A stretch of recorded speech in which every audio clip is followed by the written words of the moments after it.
with one coach surging through the ranks, the other one trying to keep their hopes alive for the playoffs, and everything in between. Week 8 proves to be a very interesting time for everyone to watch this particular tournament. Ladies and gentlemen, welcome to the ProPokeBowl Season 5, Week number 8. My name is ProPokeBowl, thank you very much for joining me. Tonight we have 3 matches which have incredible playoffs implications, and to show you more of that, let's head over to the challenge and make sure it actually loads up this time. It did it! With the Fortnite Ninjas sitting the prettiest up in the top in first place. Second place, Manchester Manectric. Third place being the Traverse City Thunderous. That fourth place 3-way tie between the Golden State Greninjas, I Am Groot, and Ice Cold, 2 of which will be branching off from that depending on the results of their featured matchup today, with the Lunar Cresselias and Las Vegas Golden Lucarios looking to still get their way into that top 6. The thing you need to look at today is that remaining column, because Las Vegas Golden Lucarios have their last match tonight. If they cannot grab even 1 point, the chances of them making it into the playoffs are slim to nil. If they grab 0 points, they are officially eliminated from top 6 contention. Just the way that it worked out with all the buys that we had this season, but we'll have to see that at the end of the day, as first up we're going to have Lunar Cresselias versus the Fortnite Ninjas, and then that Golden State Greninjas versus I Am Groot tiebreaker for 4th seed. Let's see who can grab more points and get themselves out of there. I Am Groot looking to make themselves at least look good in this tournament, not let everyone know that RNG was the cause of this 4th place thing. And for Golden State Greninjas finally sitting in a playoffs position, this is where they want to stay, and they want to prove to themselves, or prove to everybody, that they are a good enough team to put up a good showing in our playoffs for that championship cup. Yeah, I didn't know where to go with that. I got lost.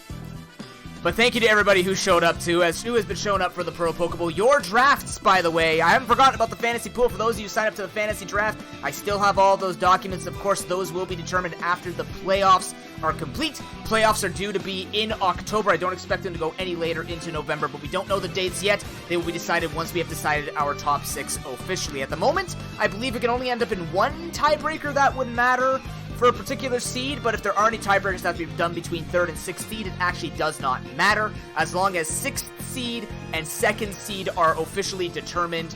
Between 3rd and 6th gets randomized into their elimination rounds anyway, so there's no big deal with that. But with all that said, let's get into that first match of the night between Fortnite Ninjas and Lunar Cresselias. It has been one heck of a season for Mitchie W. Undefeated completely. Oh, I didn't put these in order. Ah, balls. Oh, well. Undefeated completely, has won with every single Pokemon he has brought out every single time. And for Lunar Cresselias, it has been, well, a different feel from the beginning of the preseason when we had our preseason tournament, and he looked really, really good. Actually came out on top with that. Yes, a little bit of help from RNG's at the end there for the finals, but nonetheless, a team that we thought or could put up a better showing, but nonetheless, the team composition not necessarily being there for Lunar Cresselias. But now with some of the trades that have been going through, we wait to see if that's actually going to be Lunar Cresselias' saving grace to try and make their way into the top 6. They do have a lot of matches left. They will play for the remaining 3 weeks. So at the very least, the 3 weeks for him can get a lot of push and a lot of contention. Although, if he's feeling into the pressure like the Las Vegas Golden Lucarios, it's going to be an uphill struggle. And what worse way, really, to start that off than putting up against seed number 1, first place Mitchie W has been looking phenomenal. His draft has proven to be an incredibly valuable draft. Every Pokemon that he's picked up has put in a lot of work, has found the weakness to every team thus far, and we do expect that to be the same tonight. We pointed out in the ProPoke Podcast, by the way, if you guys want to look at the ProPoke Podcast, make sure you're over to youtube.com/ProPokeNoob, and we basically noted that, once again, Mamoswine fairly free here, very similar to what we saw last week with the shellacking of I Am Groot. Mamoswine has very little to no resistance that's going to want to take it, especially with the Rachi ban. It's going to make it very easy for Icicle Crash or Ice Beam Z or whatever he wants to run on his Mamoswine Knight to take on Lunar Cresselias, just deliver the damage. It almost feels like a 5v6 situation again for Lunar Cresselias, considering that if they just have a Pokemon that has to die, we already know that this team falls apart quite a bit once it starts losing its pieces. Not as much as, let's say, something like the Manchester Manectric, but with the synergy and with the way that Tyler has been trying to play out, it doesn't feel complete. And I mean, if you take something broken and you smash more pieces off it just becomes even more than useless. Might even be unfunctional. But he has shown that now with his Jirachi Band, he has access to both Mega Pidgeot and the Mega Manectric. We did point out if he could do some kind of pivoting between all of his Pokemon, he might be able to find the advantage to try and get Mitchie off guard, because that's the one thing we haven't seen. People who take on our top 3 in the tournament have not been able to force their hand, especially for Mitchie W. We have not seen this man have to go off of his script. He has been able to play out exactly the way he wants to play. He's not getting caught off guard by any Mimi sets or any techs on any of people's sets. There's nothing that has been really throwing him off. So if we have no one who can throw him off balance, how do you defeat something that seems undefeatable? It has to start tonight, and if a 7th seed can put up a good showing and actually, you know, show a little bit of weakness in Mitchie W, we might start getting an idea into what's going to look like for the playoffs, because at this point, Fortnite Ninjas are looking the favorites, and we're going to have to wait and see in Week 10 when we see Traverse City Thunderous and Fortnite Ninjas go up against each other, but at the moment, it does seem like easy street for the Fortnite Ninjas. It's going to be an interesting one. I'm curious to see. I mean, Tyler has brought in some very interesting things. That Scarf Excadrill before he traded it away was fairly interesting and did get him some work, but obviously not as much work as you would have thought. But it's been a journey. The double Mega was something we always questioned, but the nice thing is, of course, if one was banned and one wasn't, sorry, if one was banned, one doesn't get banned, which means there's a lot of control from trying to work around with them. Mega Pidgeot, Mega Manectric can get a lot of value. We saw the Mega Pidgeot last week with just the ability with No Guard not having to worry about it in a team like Ice Cold, which once you have to rely on RNG, well, there's no RNG in Mega Pidgeot. Everything hits 100% of the time. So if that's what you're looking for, you're not going to get it here, especially if he brings out the Pidgeot. So we'll have to leave it and see if Lunar Cresselis can take on the Fortnite Ninjas that they have loaded into the battle. Let's see what Tyler could do. Can Tyler take anything off of our first place champion right now? Or are we just going to be looking for another clean sweep here and just another easy day in the office for Mitchie W? Week 8 starts right now. So we have the Fortnite Ninjas on the close side, Lunar Cresselis on the far side. Let's take a look at these teams really quickly. That is the Mega Pidgeot that has been pulled up. That would be very good to kind of take on the things of Conkeldurr, but it's still going to leave him open to the likes of Mamoswine. So we do see the Mamoswine. We do also know that the Gengar was a great thing to start cleaning up. That's going to be a tough team for him to get through, but like we said, if he can pivot a lot, he's got the Incineroar, he's got the Gligar, he's got the Pidgeot. If he can make the pivot, it's going to be good enough. It is going to be the Roan Heat leading off against the Pidgeot. If Mega Pidgeot wants to stay in here and go for the U-turn, it might be difficult, because that's a Roan Heat with Scarf. You're already going to lose a giant power ass that could help you in the future. Just the fact that it can spam Hurricane is going to be good enough. The value is never lost, because it's never going to miss. The Incineroar is going to switch to Check, but this should be an easy Volt Switch. Actually, go straight for the Overheat.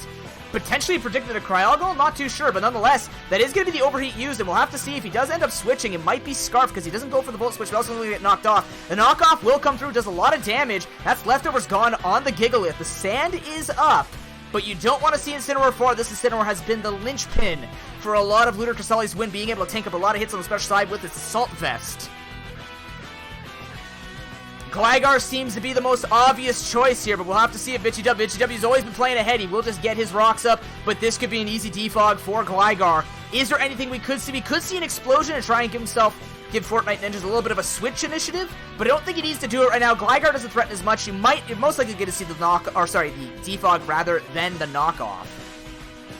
So I don't expect anything to be out of the ordinary here. Just play it out standard. Nothing has to be done. Yes, he's got an item down, but Latias also sees a good opportunity to start setting up if it is a sweeping Latias. And it is just going to be rocks up on the side. So now Latias feeling okay. Might be carrying the Ice Beam, which means you need to switch into your special wall. Cryogonal is going to face the Mega Latias as the Ice Beam does come out.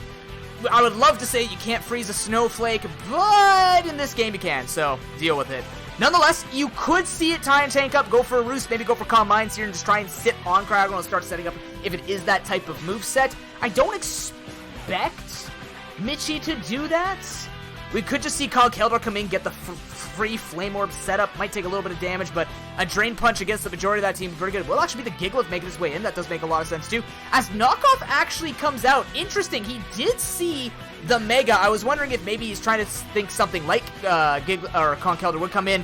and get that Flame Orb gone. I don't necessarily hate that play, but it does mean that Gigalith will feel okay, but there is no sand up right now. Stone Edge will happen, doesn't do a lot to Gligar. If the Defog comes out at this point, he will have lost the Stealth Rocks he put for Fortnite Ninjas, but there's no way they have to make any different plays here. The Toxic does come in. This is not bad.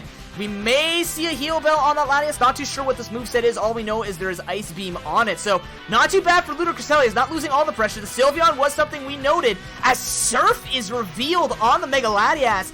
Not getting anything done against that Sylveon. This could be an easy wish or just an easy spam of Hyper Voice. Because there's going to be a lot of damage with the Pixelate boost. Yes, it was nerfed in Gen 7, but it doesn't matter because it hits everything. And damage for Lunar Cresselia feels good because those rocks are not gone. You can freeze Ice types, Sharking. Ice types are not immune to freeze. Unless that's the thing in Gen 7 I've never found out. Ever. But nonetheless, Mitchie thinking it out here. It's a rare opportunity that we get to see Fortnite Ninja's timer go down beyond 30 seconds. The Gengar will make its way in. We'll most likely have to just take a hit. A Side Shot comes through! What a prediction from Lunar Cresselia's! And all of a sudden, that Gengar is not going to be sweeping as much as you thought it would be. This is the Tyler Poke trainer we wanted to see show up. That's insane amounts of predictions coming out of him. And now Gengar literally has 2 attacks if it's Life Orb. Or even just 1 switch and 1 attack and 1 switch. That's pretty much going to be it. The Side Stone can come in, tank it, the hit up. Sludge Wave will come through. We don't actually see a Life Orb on Gengar. Could be Choice, not too sure yet. It could be a Z Crystal on it as well. But nonetheless, at least it will be able to come in one more time on those rocks. So if the rocks are phased, it's not going to get as much done as you want it to see, though. And now this becomes interesting. Lunar Cresselia's have the upper hand damage-wise. Toxic on the Mega Latias. The Gengar is severely damaged. And this is not what you expected if you looked at this battle on paper. 7th place, putting up a really good fight here against 1st place. It would be a shame to not see Lunar Cresselia's come into the playoffs and not fight this again. The Latias has to come in. The Protect will come out, though. Tried to see another move that would happen. Nonetheless, it does give the Fortnite Ninjas good priority here. If it's going to go for Recover or the Roost, it's going to get a good heal off here against the Toxic. Crogano will have to make its way back in, but it is starting to lose that ability to do so. This is a good trade up for Mega Latias. Fortnite needs something going for them right now. The best that he has going for him right now is the Spinner.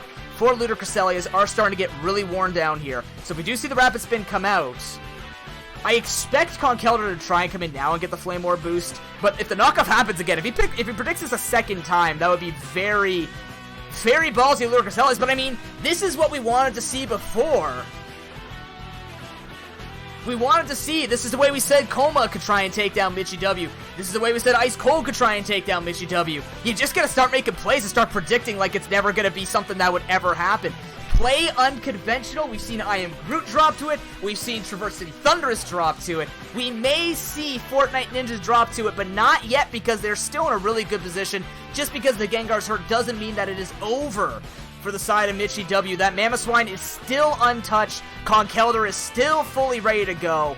But it is going to come down to, what is this man going to do? What is Tyler Poke planning for the Ninjas? He's using moves you wouldn't expect, or it's just predicting and is knowing exactly how it's going to be playing out so far. How much of a Psychic type this man is? That Gigalith once again will make its way in. The sand does make the most sense as we do see a Rapid Spin happen. Okay, so rocks are out. So now you decide between killing off the Cryogonal or setting up those rocks. I do feel like killing off the Cryogonal will be the best option. If it even, I don't even know if it lives. It might live with the sand and special defense boost against the Freeze Dry. But the Gligar is going to make its way in again as we actually see a double into Mamo. And now we start to question which poke dies. Because we did say before, this Pokemon has very little checks, and depending on what it's running, something might just die. The Ice Beam Z might fly out again. Incineroar is going to be the tank coming in. The -1's done. The knockoff will come through as Assault Vest once again on this guy is gone. We will see it as Life Orb Mamoswine today. That's actually a good thing here for Fortnite Ninjas because that's another cleanup poke we know has very little answers, and the more damage you can get in with that extra boost from Life Orb, the better it's going to be for him. And I mean, the late game form is still not the worst. Get rid of the Cryogonal, get rid of the Incineroar. All of a sudden you have Flare Blast just going to take it out. But get rid of those two pokes, get rid of the Size of Toad as well, and all of a sudden, you're feeling pretty to go for Ice Shards and just start getting everything else that's slower than Mamoswine. Mamoswine isn't the fastest poke, but it's most certainly not the slowest poke either, and it will outspeed a lot of Ludor Cresselia's team once you start getting rid of the defensive core. But now, Mamoswine comes in, no Intimidate drop on it. Now something's going to have to tank a hit. I believe it's going to be the Cryogonal. It will indeed be it as the Earthquake comes through. Goes for the Earthquake, playing it very safe here for Fortnite Ninjas. But like we said, nothing really is going awry for Mitchie. Yes, he does not have rocks, which will feel great for Ludor Cresselias, especially switching in that Mega Pidgeot when he finds it appropriate, because that means that's more Hurricanes and more opportunities to try and get a pivot into it. Fortnite Ninjas are actually down to 2 minutes in their in-game timer. We'll have to see, because here's the thing, Cryogonal, and if it doesn't have any speed investment in it, will get outsped by the Mamoswine. How much does he want to take that risk? Is he going to try and get the chip damage down? Because even then, you still have to worry about how much damage an Ice Shard can do to that Mega Pidgeot. The Rotom Heat is going to make its way in. We'll have to take the Rocks damage. Knockoff comes in, and that's a Leftovers revealed on Rotom Heat. Incredibly useful information for game number 2, or even this game, because that means you don't have to fear the Scarf on the Rotom. That means Pidgeot will be faster, and if it does come to that late game finisher, he will be able to outspeed. The Defog comes out, the Rocks are gone, and Gligar's gonna have to find its way back in, but it's not the greatest time to find its way back in. Now Rotom will have to be forced out unless we see something like an HP Grass. I don't think it's gonna happen. We already have Overheat, most likely a Volt Switch. If it does become his last move, maybe we could see a Will-O-Wisp or something along the lines of a Toxic. But nonetheless, 90 seconds for Fortnite Ninjas. Ludor Cresselia is playing this very resolved, very reserved. And to think that of all the coaches in this tournament, and this is nothing against Tyler, if anything, this is impressive from Tyler Poke, that he'll be the one to say that I am ending the streak of Fortnite Ninjas. It will be an HP Grass, but it doesn't get the kill as a second knockoff comes through. That would have been a great kill for Ludor Cresselias, but he expects the switch. I don't think he expected HP Grass to come out either. I don't think anybody did. But it happens, but he doesn't get the kill, and this is just more information, more fodder for Ludor Cresselias, because at this point, now he knows what he's dealing with. Man, Game 2 is going to be very interesting with this information. I still think of the two that Mitchie will do better with the information he's grabbing. Also being able, the moment that you start making these many plays in advance and just really trying to over-predict or predict, is when you can really start playing with your opponent. Knowing that knockoff flies out so much, if you have a weaker Pokemon like Cryogonal or Sizetoad using the knockoff, Mega Latias might get more free switches in, depending on what type of moveset it is, than you think. Because he'll be able to roost off with a lot of that Latiasite, keeping it alive. This is truly a match. 30 seconds for Fortnite Ninjas. If they run out of time, it is over for them. The Protect will come out, checking to see what would happen. Overheat was the move, so potentially expecting the Cryogonal to come in. This is very well played out of the two coaches thus far. Cresselia is holding their own. I think the Seismitoad dies here because then you try and get a switch in. With that amount of damage, you're not going to be able to kill with Pidgeot going for Hurricane, but you might be able to get another Pokemon. He's down to 15 seconds. He has to make a play quickly. He's down to 10 seconds. Fortnite Ninjas playing on the cusp here. He is going to get a little bit of time back, but now it's time crunch. He has to start spamming moves. The Sylveon will come in as the Overheat does very little to it. If we see a Wish come out, he's going to be feeling super good, but the time pressure is on Fortnite. Volt Switch will happen. There's your full moveset, ladies and gentlemen, going into game number 2 as they can't make any switches between. And he has to make decisions really fast. As now Mega Latias has to come in. The Wish will indeed come out. If this is coming in, he was not fearing the Sylveon's Hyper Voice. Maybe he knows the damage on that, but the Ice Beam will come through. Maybe he tries to get the freeze. He doesn't get the 10%. Hyper Voice comes in. That's a lot of damage, and that's actually enough to be a 2-hit KO. Roostes will not keep you alive, especially when that Toxic's starting to tick down. Mega Latias has to die that Mamoswine and Conkeldurr to start winning. And even then, though, with the rocks down, we could see something along the lines of the Gengar still be pretty safe here in the late game, but we do see a Wish come out. It's a very nice play by Ludor Cresselias. No reason to get the kill. Start getting that health investment. Decisions become tough as now Gengar has to come in and start cleaning up. We still don't know what exactly it is yet.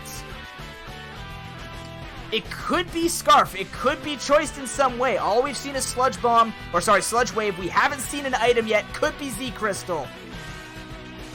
The Gligar comes in, and the Sludge Wave will happen once again. Feeling pretty healthy, though, as that wish will come true. And this might be the wish that maybe people who are a fan of Lunar Cresselia is a fan of not seeing someone triumphant so much in a Pro Pokeball.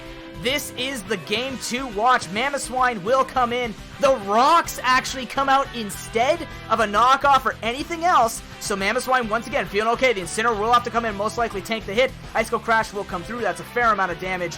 But the Life Orb is going to be taken away. And without getting punished here, actually, I think I kind of like leaving the Life Orb on because it might bring him low enough in the future. Not too sure, but the Earthquake is going to happen. Incineroar finally falls. The first Pokemon for Lunar Cresselia. Bet you wouldn't have seen that coming in this particular match. Oh, man. This is a great match out of Lunar Cresselia because they are literally just they're just using the right Pokemon, making the right switches, making the right predictions, and going from there. Now what is the play? You have a Sizotoad, which unfortunately has been brought low. The Pidgeot's gonna make its way in as a Rotom Heat actually comes out. The Mega happens, the Hurricane comes through, and Rotom's down. So is this the time when you show that Gengar might be scarfed to outspeed the Pidgeot? No, the Mamoswine comes back in. He needs the Intimidate drop off, but that's a lot of damage he's gonna have to tank. And he still has 4 of the Pokemon to switch in to make that Life Orb happen. We could see a double here, but that also puts Mamoswine on a timer. It will be Sizotoad tanking it up. That is gone. That is not too bad. Pokemon kills at this point are the best option you can get for yourself. We have seen the full moveset. Maybe knockoff kills Cryogonal from that point, but Conkeldurr is coming in for the free. Do we see the knockoff come through? It does happen, and the Flame Orb is gone. That is not a 50% boost you're going to be seeing today, as that's what we were expecting to happen a little bit earlier in this match. Lunar Cresselia's showing up so well. The bulk up will happen, but without that extra damage, yes, a +1 is still feeling pretty good. The Poison Jab does come out, and Sylveon is down. This is the time to sweep. How much can we see happen here? A Mach Punch plus an Icicle, or an Ice Shard, will be enough to take out this Pidgeot. And if he gets locked into that, that still will be the win for Fortnite Ninjas. Gengar has to come in. The Hurricane flies out. And it comes down to the 2 carries that have been taking it for Fortnite Ninjas this entire season. Will this be the time we see Mitchie fall? Even dropping a single point will show mortality, and I think we have found the answer. Lunar Cresselia's will send in that Gligar. Do we see a double switch to the Cryogonal? Not too sure yet. It will actually indeed be the case, and now it is down to Conkeldurr versus the world. You only have one priority move. The Rocks will come in, and if that is enough damage from the Hurricane, Lunar Cresselia's will be the first team to take a single point. Oh, he actually switches it early. Oh, didn't want to get set up on. Excellent. He doesn't want to see anything happen. How much is the Mach Punch going to do? Maybe a crit will be enough. It's not even close, and ladies and gentlemen, in a surprise and in times of need, Lunar Cresselia's 7th seed take down the current Season 5 leaders.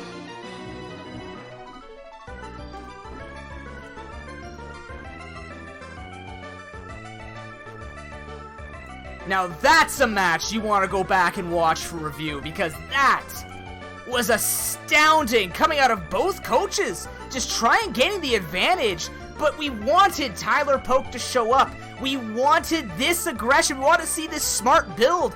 And he says, get rid of my Rachi. I have a giant bird, and I am not even remotely concerned.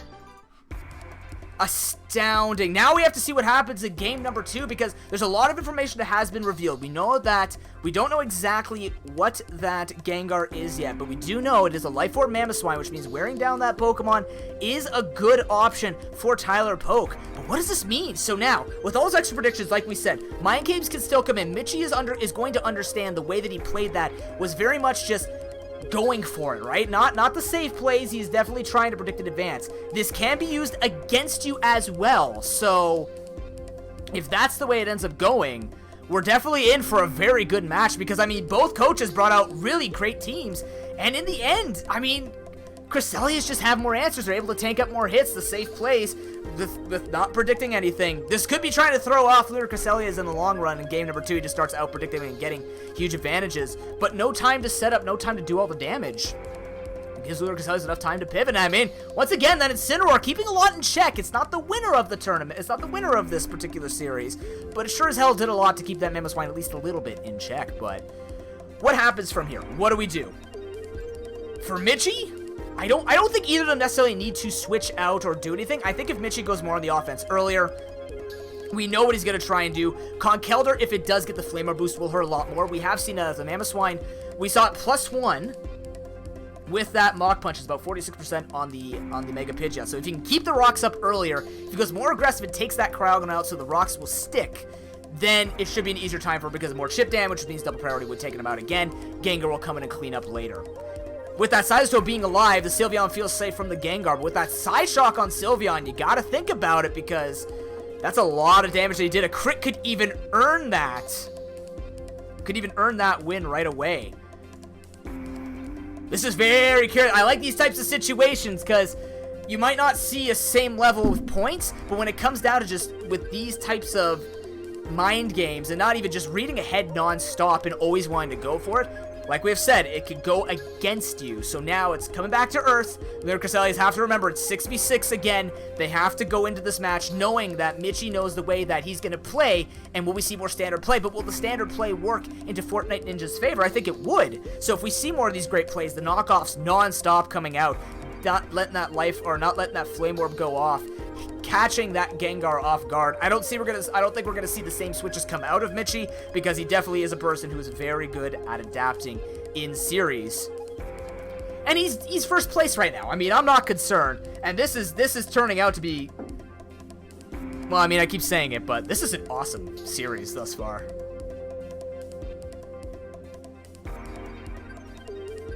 And there are some, actually, Initiator brings up a very phenomenal point. With that point, if Eventual Coma of Las Vegas Gold Cards does not even 1-1 Mitchie W, because I think they won one each other, right? They won one in the regular season. So if he only grabs 1 point, he will not make it in. No, because I think he lost to, has he played against, yeah, he has. What was the result against World Leader? What were the results? Let's see. Really quickly. I'm just trying to do the tiebreakers. What are the tiebreakers against? Yeah, he lost against Gold State Ninja, so now Coma has to 2-0 today. He basically has to 2-0. But that's not the concern right now. The concern is Lunar Cresselias are up 1-0 against our champion, against our first place champion, our Season 4 ProPokeBowl champion. Will he be able to make it a 2-0?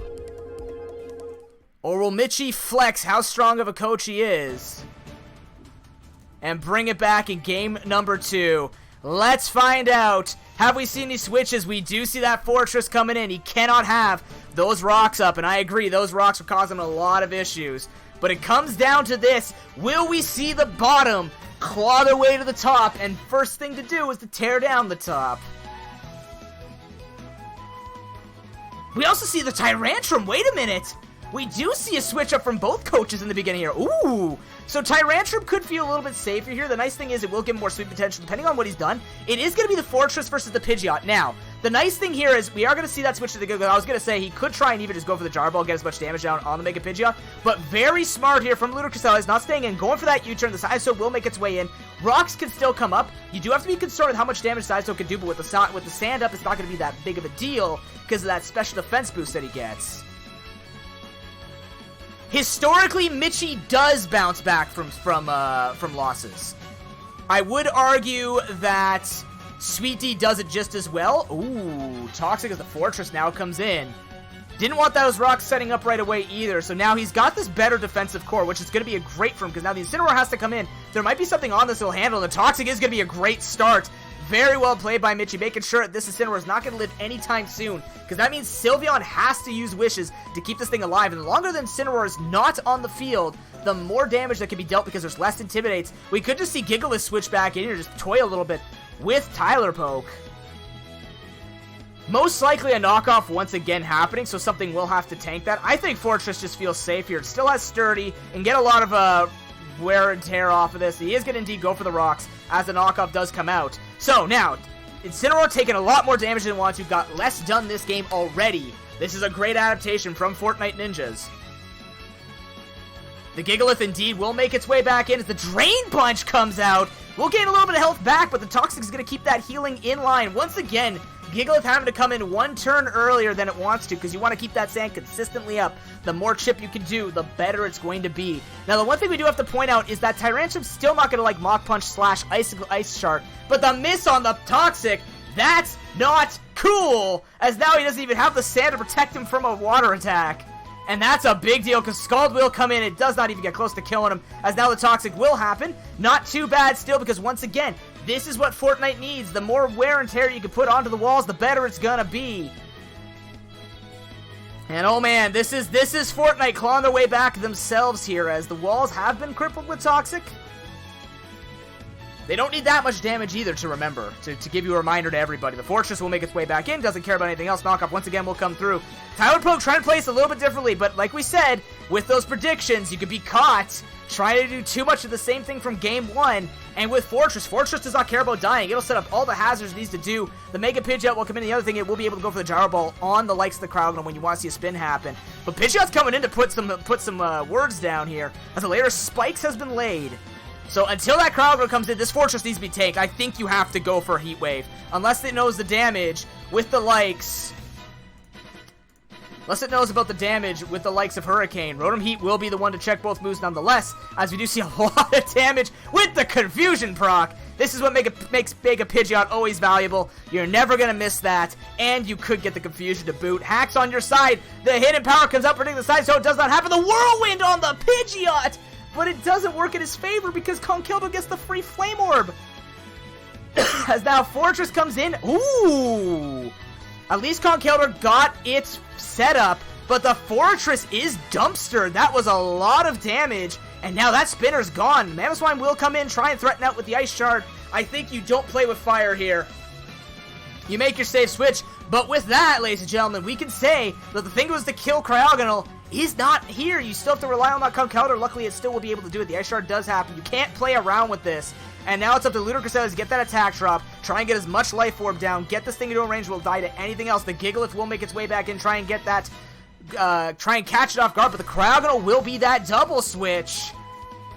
Oh, man.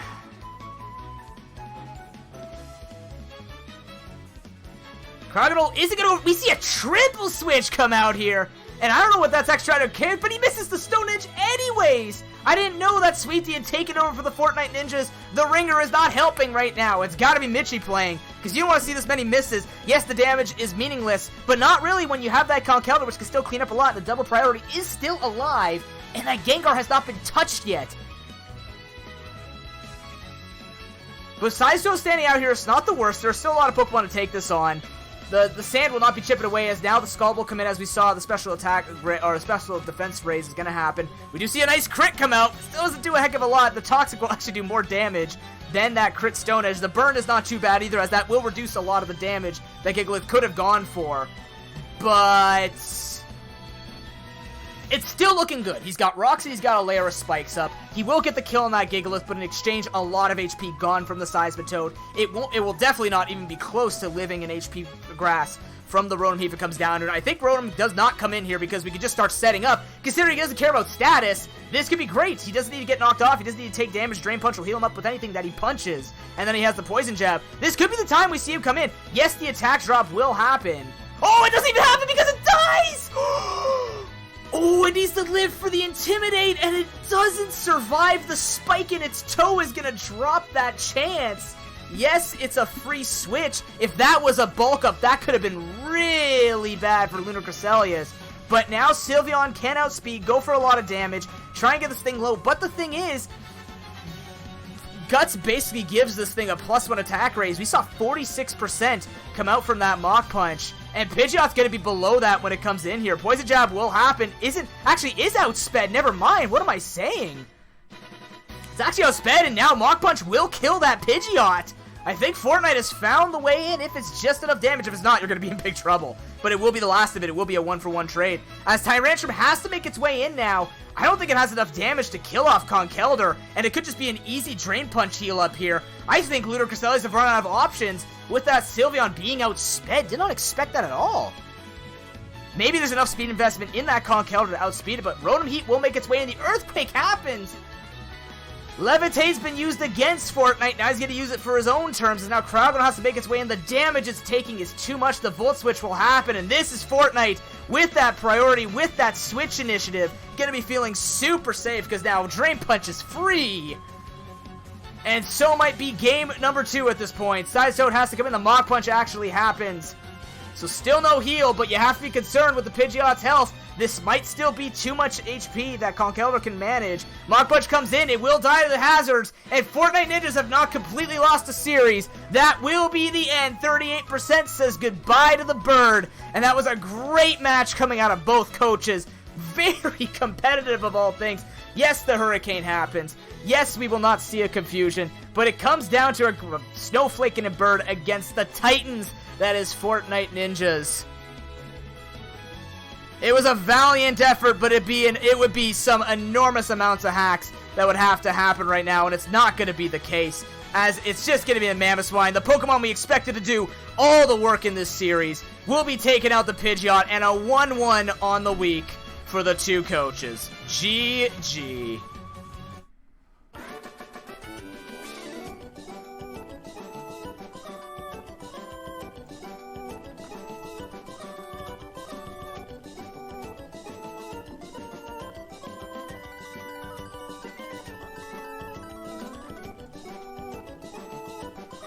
It's only a single point for the Ludo Crystalias, but like we said, they have 2 more weeks to get those points in, which might mean taking that off is going to be a really, really big deal. And GG to both coaches. I mean, that was quite possibly the most unexpected results we thought was going to happen, because we didn't think, well, I mean, the most unexpected was a 2-0, but it looked really good for Tyler Poke. And then game number 2, Mitchie just playing better around the switches, catching the, well, I mean, with the Tyrantrum, it is a bit sketchy because it was still going to be weak to the double priority. So maybe we thought there was, or he thinks there was going to be some damage that we didn't know about. But hey, you know what? They'll take it, and that's what Mitch is going to go with. He will have 1 point, which actually means that Traverse City Thunders and Manchester Manectric could maybe start looking to try and take first seed off, because he's not going to be keeping those 2 O's. So Sharking definitely eyeing his match today, but nonetheless, before that, ladies and gentlemen, we have a featured matchup of our week between I Am Groot and Golden State Greninjas. You'll be able to bet on these 2 fine coaches on what you want to see your Newbits go towards. You'll see it on the screen as well as in your chat. If you want to go with that, you get some time to vote on it. But for now, we're going to take a break. When we come back, that feature matchup will happen. See you soon.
Welcome back, ladies and gentlemen, to the Pro Pokeball Season 5, Week number 8. Looks like we're going to have a little bit of a delay here, so we're going to take some extra time. Just give ourselves time to talk about a couple of the series nonetheless. As we can take a look at our featured matchup of the week. For those who are still trying to bet, make sure you get your exclamation bets in with the ID followed up by what you want to do. And we'd like to thank everyone for taking part in the betting week by week. We will try and make it better in the future to make it more accessible so people do not necessarily have to be at the what's it called? You don't have to be at the event to get their new bits. Although, you probably have to be here to get your new bits. But nonetheless, we're going to make it easier for you guys here. You'll have more time to bet. More people can see how to do it, etc., etc. Nonetheless, let's talk about our featured matchup of the week. These final two matches have a lot of playoffs implications. First of all, ladies and gentlemen, let's take a look at what the points look like after that one game take, that tie between Ludicrous and Fortnite Ninjas. Fortnite Ninjas still sitting with those 4 points above Manchester United Traverse City Thunders, but that might change depending on what Traverse City does today. But as you can see, now we're in a 4-way tie, which this will have to change in some way, shape, or form, as Golden State Greninjas and I Am Groot are going to be playing each other tonight. But as you can see, Ludicrous, after those two play, only Ludicrous and Ice Cold have the most matches left over in the end. So they have a good amount of chance here to just take some extra points to be able to potentially go above them. So this is why it was important for both of them to get those points, or especially to get 3 points. A 2-0 tonight will surge either Golden State Greninjas or I Am Groot well above the rest. It's not going to be comfortable, but it's going to be damn better than just going 1-1, because that means that any coach that has more games than them can suddenly take out a seed. But the important thing is, as long as you're top 6, it does not matter. And that's why Ludicrous, as well as they played tonight, we'll have to see that performance hopefully in the next 2 weeks, because with those performances, it could mean that he can keep himself fairly alive, and he controls the destiny of other people at this point. His final 2 matches are against Golden State Greninjas and I Am Groot. He actually plays against the 2 people playing each other tonight to stay in or try and break that tie, so that could be very interesting. I don't think he'll be able to steal enough points, but the one person you do have to be concerned about underneath, if Las Vegas Golden Lucarios does not 2-0 tonight, is Ice Cold. Ice Cold and Ludicrous right now are going to be running that 4th to 6th seed because, like I mentioned, they'll have one more game over those two, so depending on how Ice Cold does in the final 2 weeks and how Ludicrous do, I Am Groot, Golden State Greninjas really want that 2-0 tonight. They want that other person to be in that position where the other 2 coaches will kick them out because they don't want to be the ones to fall. But nonetheless, let's talk about this matchup. This seemed very interesting to myself and Amagama on the podcast because there's a lot of interesting interplay between the Pokemon that are going to be answering each other's threats. We do see that the Suicune is alive for I Am Groot as Superior was banned, and for Golden State Greninjas once again losing that Pelipper, so not wanting that fantastic Defogger. It's a very good defensive Pokemon. It'll make it more difficult, I guess, for the likes of Draco and Honchkrow. You don't want to be dealing with it. Plus, Rain will throw. Well, he doesn't actually have Hippowdon anymore, as the Steelix has been brought in. So, on the bright side, for Sweet D has made a great trade. Has a much more defensive Pokemon. Basically, it's the exact same thing, mostly that Hippowdon was doing for him, except it'll be bulkier, gives him more resistances. Also has Sturdy, so he won't get one shot again by ICMZ. Perfect. For the side of Golden State Greninjas, what we asked is we don't want to see a repeat of what Week 6 looked like, where he brought too much memes, he brought too many innovations. We know this man is bringing out these movesets that look kind of fun and look really good, but unfortunately, if they fall flat, it's not going to be the best for him. And this is why we wanted to calm down, bring more of that standard play back into it, mix it up with those innovative builds, and try and take the points. Even taking 1 point off here would be okay, but of course, we do want to see those 2-0s. So I do expect there will be a lot of pressure on both these coaches. I mean, let's talk about how they both got into this predicament. I Am Groot just losing a lot of points to hacks. Slightly outplayed here and there, getting really unlucky most times though, and dropping points to coaches you would not expect him to drop it to, and has now brought him into this talk of, depending on how well he does tonight, and how the rest of the coaches around him do, we could see a potential that I Am Groot does not make it to playoffs, and that would be an enormous deal, because this is a coach, Sweetie, him and I have we played Pokemon together for years, and he still plays way more than I do, I guess. I don't know, he still plays it better than I do, but he's been someone who I've played with, and I know that he has a lot of experience under his belt, so to see a situation like this that you would never really expect, and not to say that the new competition coming into the Pro Pokeball can't threaten that, but it's the fact that we have seen the competition. He's even, if not still, above the newer players in terms of overall skill, because I have that background knowledge. To see him in this position is very interesting to me, because we go to the flip side and we see World Leader, who is now not necessarily wasn't known as a top contending player, but the best of the bottom, is now in playoffs. He is looking good to be going into playoffs. He can show it tonight depending on how he does against I Am Groot. Oh, you're here? Perfect, Diego. Just make sure you check on your internet. You've got tons of time. We'll get going the moment you two are ready to go.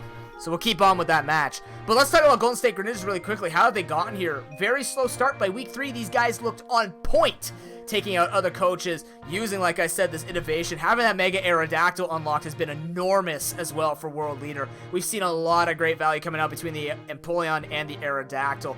The win rates don't speak the truth, but it's an interesting situation to see based on the amount of usage. You can see the Pokemon he's really been focusing on. The Empoleon, the Infernape, that Drampa, that Gliscor. He is very much focused on having this core. The Venusaur, the fact that he also has 2 Megas, but that Venusaur can still do enough without being a Mega, has been working out for World Leader, and we really know that the way that he works is having that really solid team. He's not one to take a hyper-aggressive team like Traverse City Thundurus.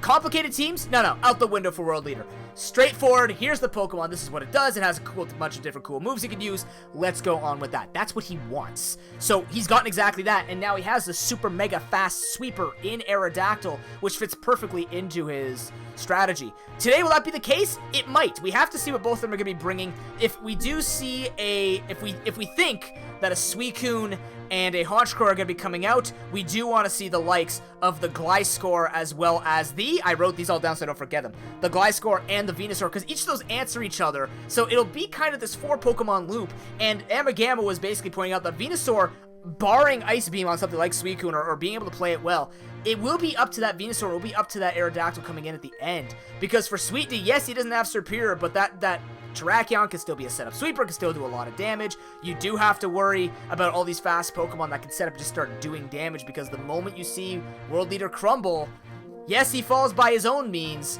but he can also be outplayed very easily because his team is fairly predictable with his usage stats. So I'm looking forward to this. The bets are in. Let's take a look at the bets. That is a very interesting bet system that I'm looking at right now. These four viewers, thank you very much to everyone who did bet. But if they get what they want, we're in for one hell of a series, because we are going to be going into match number 2 of the night between I Am Groot and Golden State Greninjas. Hey, Steve. Yeah, you, Steve. Get the good music on. Let's go. Oh, it broke! Damn. Oh, well.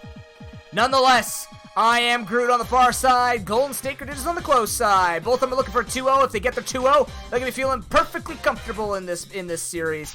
If not, the tournament's looking scary for them. Let's take a look at these Pokemon. We're going to be looking at the Crobat. We don't see the Honchkrow action. We do see the Crobat instead, which is still pretty good. And on that side of the Golden State Greninjas, what did I tell you? Usage speaks the truth, but we did not talk about the trade, because both these coaches made a trade, and now Golden State Greninjas has the Electros, a flexible jack of all trades. Super bulky, only lacks in HP and speed, but this thing can do a lot. It can switch either with the U-turn or the Volt Switch. It brings a ton of different moves to its arsenal, so this is going to be really cool to see what he's done with it today. Hopefully it's the effective version. Steelix will be leading off against that Electros. Electros does get Flamethrower, does get Drain Punch. I don't know what it's going to be, but nonetheless, Steelix feels safe enough just to go for the rocks. This is going to be good for I Am Groot. We know that he likes to play it out nice and calm, straightforward. He's not one to set up a hyper-aggressive sweeper. He's more or less just playing it out very balanced. Have a good defensive core, have a good offensive core, put the pressure down, take the advantages where he can, and go from there. I didn't bully Steve that much. Come on.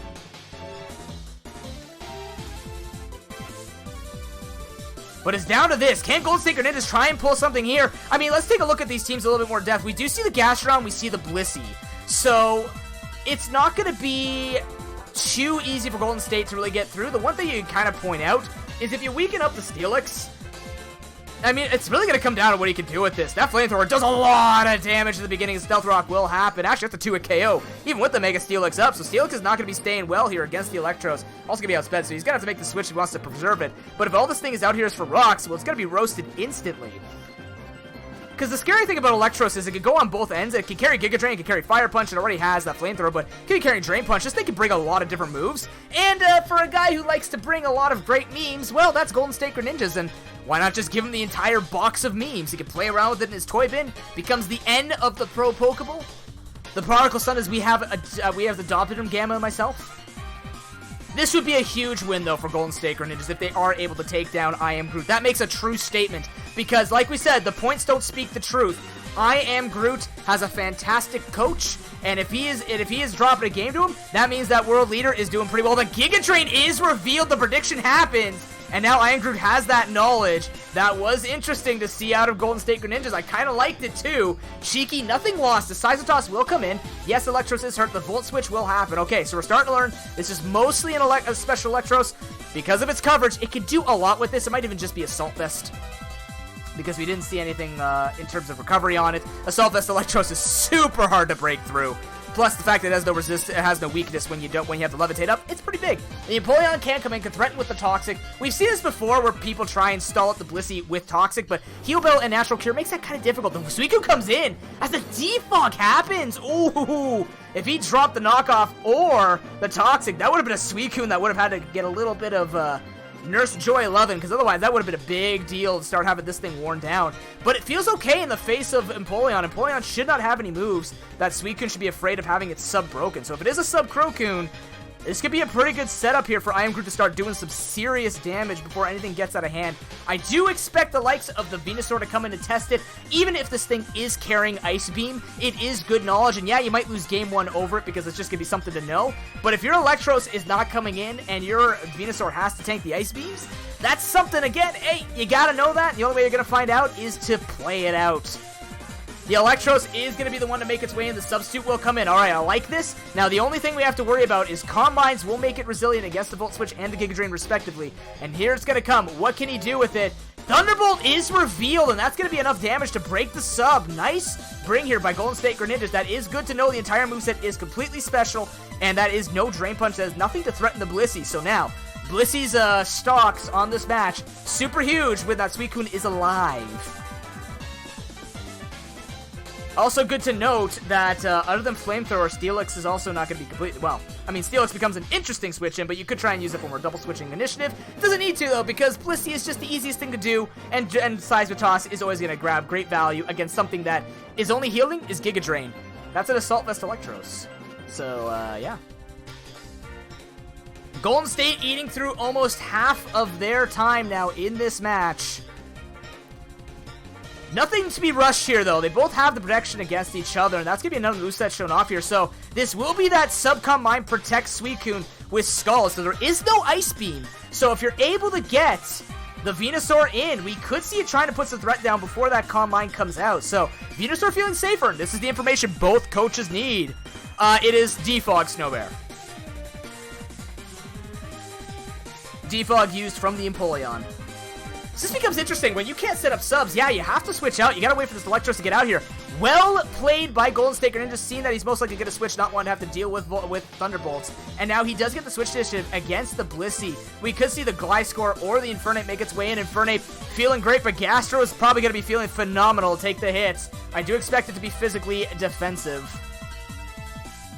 I don't think you want to send Steelix in on this. Steelix will be not too bad against, well, you know, not a hell of a lot, really. Might just be there just to try and keep getting the rocks up, but Steelix does not get a lot done against this team, unless he gets it in on, like, Earthquake against Employment, but not really much is going to be happening with it. But nonetheless, both coaches taking their time here, figuring it out, because this is where you have to either, very similar to what we just saw with the Ludicrous and Fortnite Ninjas, when you see these types of plays happen, this is what happens when two coaches are actually playing to each other's strengths and trying to figure out. I did say the Crobat might make its way in, considering it might be thinking about close combat, but this is not a situation you want to stay in with, because if that was Flare Blitz, because obviously Golden State Greninja was thinking about the Gastrodon, so Crobat is the right switch in here for I Am Groot. Could even just go for the Roost, knowing that Infernape probably doesn't want to stay in. I don't think it wants to stay in here, because Brave Bird just threatens the Infernape, and Infernape is incredibly important for taking out that Blissey, so I Am Groot might be able to use that knowledge, keep his Crobat safe, and there's no rocks to worry about, so keep it healthy and just keep going from that.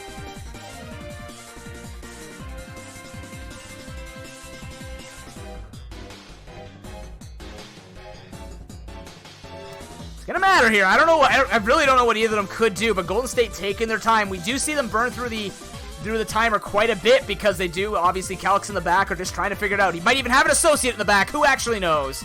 But nonetheless, actually, both coaches, it just popped up that I Am Groot is also taking his time, so... This match does matter. I don't blame them for wanting to take their time. A 2-0 in this match will keep them very safe feeling for the rest of the tournament. A 1-1 puts both of them at risk of having two other coaches take their seeds away from them. The Electros will be the choice as the U-turn does come out. That's a decent amount of damage done to the Electros. This thing being weakened more and more is going to be important. The Blissey can come back in and say hello, and you might even see the Suicune. Oh, no, Suicune wouldn't have to make a switch, and Blissey just feels safe to once again just go for another Sizer Toss. Just get more damage down, or even go for... it's not hurt that much. Just need to go for Soft World. Ooh, never mind. We see an aggressive switch with Terrakion, knowing that the close combat will take out Electros from this range. Gliscor is the easiest switch in here, but I wonder if that'll be used for a double switch into Suicune. If he makes that prediction, it feels very easy for Gliscor to come in here. This feels almost like a bait from I Am Groot, but we're not too sure. I don't think he needs to be worried about it too much. There's no poke, there's no pressure in terms of the damage that I Am Groot is taking. He'd probably just go for it. The inevitability is that Gliscor getting its Toxic Orb off at this point, so... Uh-oh. I Am Groot has disconnected. He's got his timer going, though.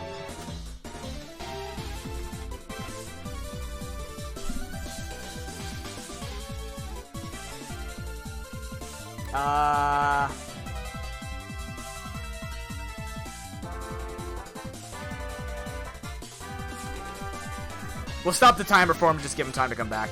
The match has already started, so we don't have to cut the time. Oh god, you might want to cut at Gold State, because you're gonna run out of time. That'd be actually really unfortunate. Or later, cut the timer. Because, okay.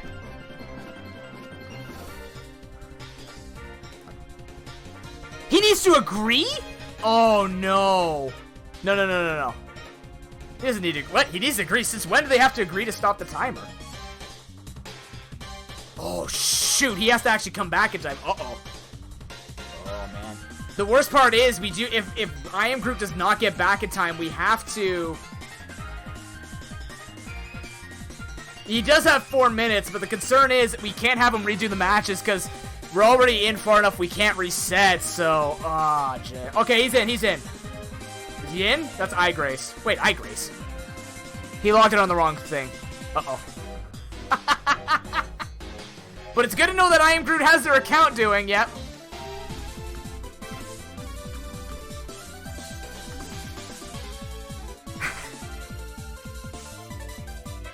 Nonetheless, he has time. He's good. It will be a time disadvantage. This is the type of thing that will happen in an online tournament. It's okay.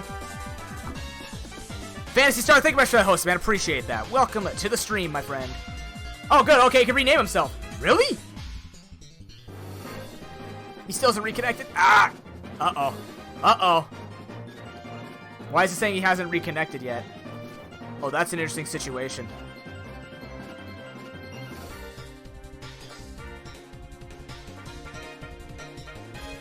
Oh, he mixed up. Oh, yeah, he did mix it up. You need double O's there. He's good, guys. He's good. Give him some time. He's got 2.5 minutes still. Okay, there we go. Awesome. All right, we're back in. He's got 165 seconds left over. You can see the avatar change. Suicune will be making its way in on the Electros as the Venusaur switches in. Okay, there's no Combine set up, so that means that Venusaur will threaten with Giga Drain. We did talk on the podcast. If we see Petal Blizzard Venusaur to counter the Combine special defense boost, that would be an incredible thing, because this is one of those few Pokemon that does get that option of going for that really strong grass physical attack. And Venusaur doesn't have the worst attack stat, so I can make it work. No, we're good, Fantasy. Good to see you, man. Goldslinger just only has 20 seconds. Did he make that play? They ran out of a lot of time for that disconnect. And now he is going Mega because we don't see the Aerodactyl. The substitute will come in as the Sludge Bomb comes out, but it doesn't break the sub. He actually went for the wrong move, I would say, unless he doesn't actually have a grass move. But that's bad because, yeah, he can tank up the hits, but it also means he's going to be feeling safe behind that sub with all those setups. It's okay. He's got to deal. I know he's got to deal with it. It's kind of unfortunate. Nonetheless, the Combine will come out. The Giga Drain happens, but you got to question. The Giga Drain would have been enough to break that sub. And was the Sludge Bomb a misclick, or was he trying to actually expect that he could break it? Because I don't know if it's going to break the sub anymore. It does, so that's not too bad for Golden State Greninjas. As long as they play quickly, they can regain their timer, and indeed, they are going to make these quick plays as the Protect comes out. He's going to be getting more healing on the Suicune. This is exactly what we expected, except we don't see the Honchkrow. We do see the Crobat, but nonetheless, the Gliscor can still handle that Crobat. And then it's just going to be that Suicune handling that other thing. But here he goes. He is going to be able to set up here, and he doesn't have enough HP, and now the sub's not breaking. This is the time for I Am Groot to take this on. The Protect comes in to give him more HP, and this also means that he just gets more of that stall time. The +3 will come out, and then it's going to become harder and harder for Combine to happen. We need a Haze user now. Where's Haze Zygarde when you need it? Because this is getting scary for Golden State Greninjas. We know what a +6 Suicune can do to a team. Golden State hope for a crit, but it's not going to matter. At this point, he's got Protect. He can just keep healing. He's going to be feeling safe. The Electro's going to come in, but it's not going to do anything. It's going to get outsped and killed off. This is World Leader crumbling. He doesn't have an answer to this. And even then, I Am Groot knows that he's going to be able to go for another Protect, just get more HP off because of that switch. And now we might just see the kill. Indeed, it is going to come out. The Electros is gone. And this just might be the clean sweep for I Am Groot in game number 1.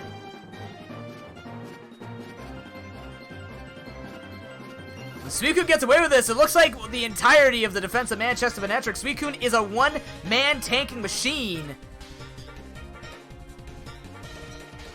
Drampa has to come in. It might drop a Thunder, but I don't think it's going to be enough at this point. Even Misty's just going to feel worse. The Protect will come in and check the move. It will be Thunderbolt, so he does go for the more safe option here. But the thing is, I want the damage now, because this thing's going at the +5. He doesn't have anything to stop it. Yeah, the sub breaks, but who cares? Suicune's feeling fine. I don't expect to see this thing in the playoffs ever against anybody. But that does put you in a tough position here with the Superior and the likes, but nonetheless, I mean, it's one thing to get swept by a really fast Sneck. It's another thing to get blasted by this, but he does take the hit really well. Yeah, the burn hurts, but look at the damage from Thunderbolt's +5. It doesn't matter. Yeah, you've got an Assault Vest Drampa, but it's not going to work. He doesn't have a phase move. He hasn't gone for it yet either. Roar on the Empoleon could be a thing, but until we see it, Suicune is feeling fine. Even then, there's going to be no punish here because his HP is fairly decent to do this all over again against a non-phaser. And nonetheless, he says, yeah, you're right, I don't have it. And let me try and bring it back in game number 2. But I Am Groot will get game number 1.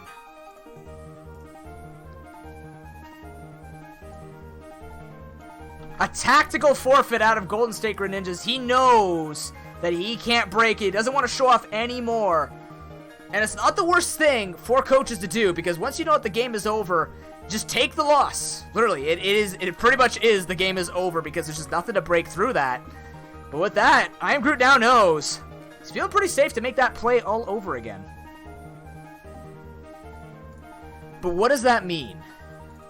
What does that mean that Golden State Greninjas might have for game number 2? Because we do know now that the Thunderbolt will break +1 Calm Mind. We do know that there is Giga Drain on that Venusaur, so we don't see the answer necessarily on the physical side, but we do know there are 2 Pokemon on there, one being the Mega Venusaur, which gets those extra stats. Excuse me, and we also know that Drampa has Thunderbolt, so it'll always be hitting, it'll always be dealing damage. As long as you get that damage off before the Calm Minds happen. The question is, do we have the damage calcs for that? And I'm kind of concerned to take a look at them. I don't even want to look at them. I don't want to reveal too much, because that's a big deal now, right? The big deal is for World Leader to figure out, how do I stop that thing from doing this? And on the side of the Golden State Greninjas, phasers we have seen before. Empoleon, other Pokemon that could be phasers. Well, the Pelipper could be carrying Whirlwind, but that thing's gone, so that's not going to work. You know, it's gotta be, that's pretty much it, unless it's the Whirlwind Aerodactyl. But, yeah. That might be the reason why we didn't see the Pelipper gone, is he just knows also it won't be tanked up. Yeah, he would have liked the Rain Boost, but who cares? Could be too risky to have that thing come out. But well played by Sweet D to be able to get that Suicune in when it did, and figuring out the damage calcs, and also figuring out the threats were on the special side. And I find that very interesting, because even if it was the likes of a Wild Charge, or hell, meme it up again, Thunder Punch is not a meme here. Thunder Punch is a reality to take down that Suicune on the physical side. Yes, it's max HP, max defense. Yes, I haven't done the damage calc, so I'm talking like I know something about this. But at least you wouldn't have to worry about the number of number of calm minds that are happening, because once you're relying on that, you've got 3 Pokemon that can take the hits, but if they can't deliver the hits back and threaten the Suicune, imagine what would happen if the Toxic had dropped instantly on that Suicune. Completely different game, because now we need to see that Blissey come in. But Blissey Suicune feel perfectly fine now, because they're dealing with a bunch of special attackers that want to deal with the likes of Suicune. So Blissey gains a ton of value, and if that Infernape does not find the way in, that's why we see the Crobat. Very intelligent by Sweetie. Even if he gets hit by a Flare Blitz, he knows that Flare Blitz will be tanked up by Gastrodon, and Close Combat will be tanked up by Crobat. So very intelligent defensive choices, and this is what we see Sweetie do. It's win through attrition. He doesn't set up and sweep. That's a setup sweep he likes to do. Tanky can't kill me, get out, thank you, next. That's his strategy. It's a very stark contrast from what you'll see from other people. You go last next week, got it. It's a very stark contrast we see from the other people that he used to play with. Mitchie W, right? We've seen it from Lord Scrubberton in the past. They put him on this trifecta of different, like the balance versus defensive sweep versus the offensive sweep. They span differences, and yes, this time Fortnite Ninjas got ahead of that, but we now need to see one more time here. Can World Leader bring the answer? Can he just answer before it happens, right? I really think it's going to have to come down to play the Infernape more aggressively. Get that Blissey on the back foot. Get that Gastrodon out there. Figure out what you have. Yes, you have the Giga Drain on your Electros. It might just be switching nonstop, but of course, you know, if that Gliscor is not going to come in on the Terrakion, what is going to come in? That's the Pokemon we expected to see. And even then, dropping a Toxic, catching other things off guard, it's going to have to come down and try and get that double or triple switch to catch that Suicune on a bad switch. And then force out that Blissey. Because then you'll have to make the decision, is this the time that I can start sweeping with Suicune? But if you can't break that defense, you're not breaking through I Am Groot, and that'll be a 2-0 that he wants, that he needs to be comfortable making it into top 6. You don't want to put your life on the line to the other coaches underneath you. As we even saw today, even a 1-1 against the top champion could be something sketchy and could put you out of contention for playoffs.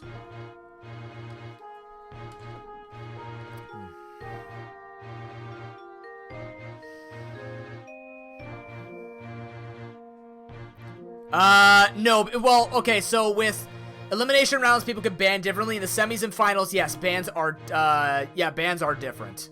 I gotta go check my notes. I'm pretty sure yeah, you can ban per series, so semifinals, you can't change your build between semis and finals. Oh, I thought you meant in play. I thought you were thinking playoffs. No, you can't ban it now. Everyone should be banning Suicune. Serperior is scary, but Suicune is Suicune. It's always going to be scary. Did I put their match in? Yes, I did. Good, okay. 30 seconds left to make their substitutions, and then they're coming in with game number 2. Big deal for World Leader. He's finally made it into top 6.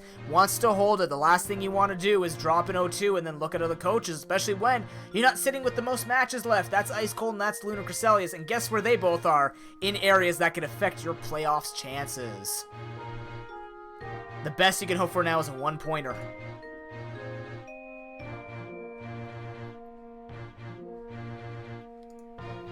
That will be the time. We got to find where both of them are. Right on time, too. Excellent. That's what I like to see.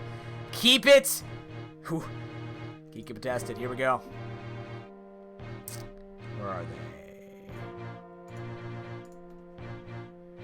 they? Let's see if there's any changes to happen. Because if there are changes, we're going to know about them in game number 2. Damn you, transition work. Also, I'm going to change this for once in my life. Hey, look, it's game number 2 between I Am Groot and Golden State Greninjas. Let's take a look at the changes. There are none. Run It Back says I can play it better, but what is going to be the better play here?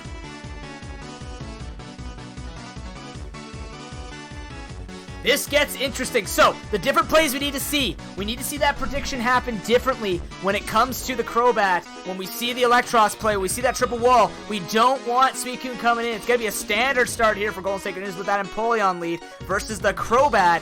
Easy U-turn for the side of I Am Groot.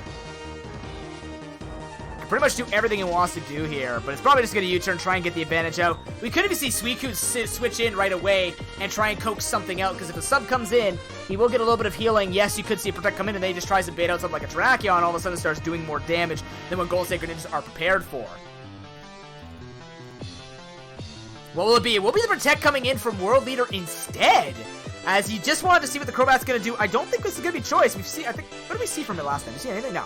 It is going to be the taunt also, though, as the Stealth Rock will be denied. And we're just going back to turn 1. What was supposed to happen? It's supposed to be Empoleon doing nothing and Crobat getting that switch initiative onto whatever was going to be happening in the beginning. But Taunt being Crobat being a fantastic anti-lead is going to be stopping any of the shenanigans happening there. Gliscor is going to make its way as the U-turn happens. Now, the thing is, Suicune still doesn't mind Gliscor coming in. Yes, well, actually, what will outspeed? I wonder if they're, well, it depends on the speed investment, but Gastrodon is going to make its way in. Does want to threaten with maybe the likes of the Ice Beam, maybe the likes of the Skull, try and get a lot of damage down here, soften it up so Terrakion feels more impactful if it ever has to attack this thing. But putting this thing on the back foot would be great. You also don't want to stay in here with Gliscor because you go for the Toxic. Might be worse, but you got 2 Pokemon that can take it out fairly easily in the Venusaur and the Electros. So don't want to be risking it. Yeah, you've got healing, but how low do you want to go before you just start getting free hits off from Crobat or Terrakion or even Steelix by this point? We will see the Empoleon have to come in as the Skull does indeed fly out. A burn, not the biggest deal here. Nothing's going to happen. It looks like absolutely nothing happened that turn, except about 3% worth. Earthquake comes out on the Stealth Rocks. That's a lot of damage that I Am Groot wants to see, but I do think that Empoleon did get what it needed to get done here. It does need to get back out, though, and the question is, does Electros want to come in here? Because then you once again risk the Blissey stalling you out and then Suicune double switching. So, I Am Groot in a good position here. Try to position to get that Suicune in. That way, when you play these Pokemon correctly, you try and scare out the likes of Sweetie. You're going to be safer here. Skull does happen on the Venusaur, and Venusaur's okay because Venusaur's a little bit safer. It will be able to Mega, will drop some serious damage, but Crobat feeling the safest to come in here. Could even try and predict, go for the Defog as here we go. The Giga Drain comes out, does absolutely nothing to something that could be carrying Roost of all things. But, you know, Brave Bird is a thing. Defog potentially a thing too here because the Mega Venusaur does not want to be taken out. This is the thing about what Sweetie has done very intelligently. Brought a lot of Pokemon to scare at the Pokemon that threatened the Suicune, and this is when Gliscor comes back in. And this is the interplay we wanted to see with the 2v2 matchup to try and handle the main carries that we're going to be stopping. But usually, now we look at it, the Pokemon that we're worrying about for Golden State Greninjas versus I Am Groot. I Am Groot are the win conditions. Golden State Greninjas is the defensive counterplay. So I Am Groot will always have the initiative knowing that it's going to be World Leader on the defense having to react. And if you have to react nonstop, you don't have your sweeper because you need that Venusaur. You don't have, really if you look at it, you don't have any true sweeper here on the side of Golden State Greninjas. So they're really trying to, I take it back, the Gliscor whips out swords. Okay! That's a little different than what I expected from this. It's not going to do anything to the Gastrodon though, so that is something to keep in mind as it goes for it. It doesn't even 2-hit KO, and it's going to be taken super low. Not worth for Golden State Greninjas. I guess we found our sweeper, but I guess that sweeper once again is going to be going down. He's trying to get Gastrodon down as low as possible. I think this is an advantage nonetheless for I Am Groot because that's a defensive wall that was stopping Terrakion and Crobat from just getting free hits off. So, with that being taken down, Gastrodon says, yeah, sure, whatever. I'll just play the Steelix from game 1 and take all the damage to get myself that advantage. And as much as you hate to see it, I think that might have been all the firepower left. Now, having said that, doesn't mean that Golden State Greninjas can't deal damage. If that's the most offensive play that Golden State Greninjas can make, and it's on the wrong Pokemon, it's not looking clean for a 1-1 tie thus far, but we do have that faith. We do know he could have something up his sleeve. We know the build on the Electros. It could still scare it. The Infernape does feel comfortable here going for the close combat. Crobat also feels safe, but you could see a Flare Blitz instead, which might be Steelix's job to tank up, try and get a bunch of recoil down. U-turn does come in. The crit's nice, so he will get that. I Am Groot will still get that switch initiative, but Infernape feeling safe. We're most likely going to see a Mega Venusaur or something come in to stop the Suicune from doing anything, which could be any of the 3 remaining Pokemon other than Empoleon. So it will be the Mega Venusaur. Okay, so Crobat's an easy switch in here. Could have even been the Blissey, but the Crobat does give offensive pressure, so now you're trying to scare him out again. Mega Venusaur is probably not carrying anything that threatens the Crobat, so there's no world here where Venusaur tries to use a weird move and it's like, I can take the hit and kill Crobat, because Crobat's not the threat, it's the Suicune. And if Venusaur is going to be the thing scaring him out, Yes, you got to deal with that Blissey. You might have Leech Seed for that. We still don't know. We haven't seen Sleep Powder on Mega Venusaur quite a bit here while World Leader has been in control of the big old plant, so...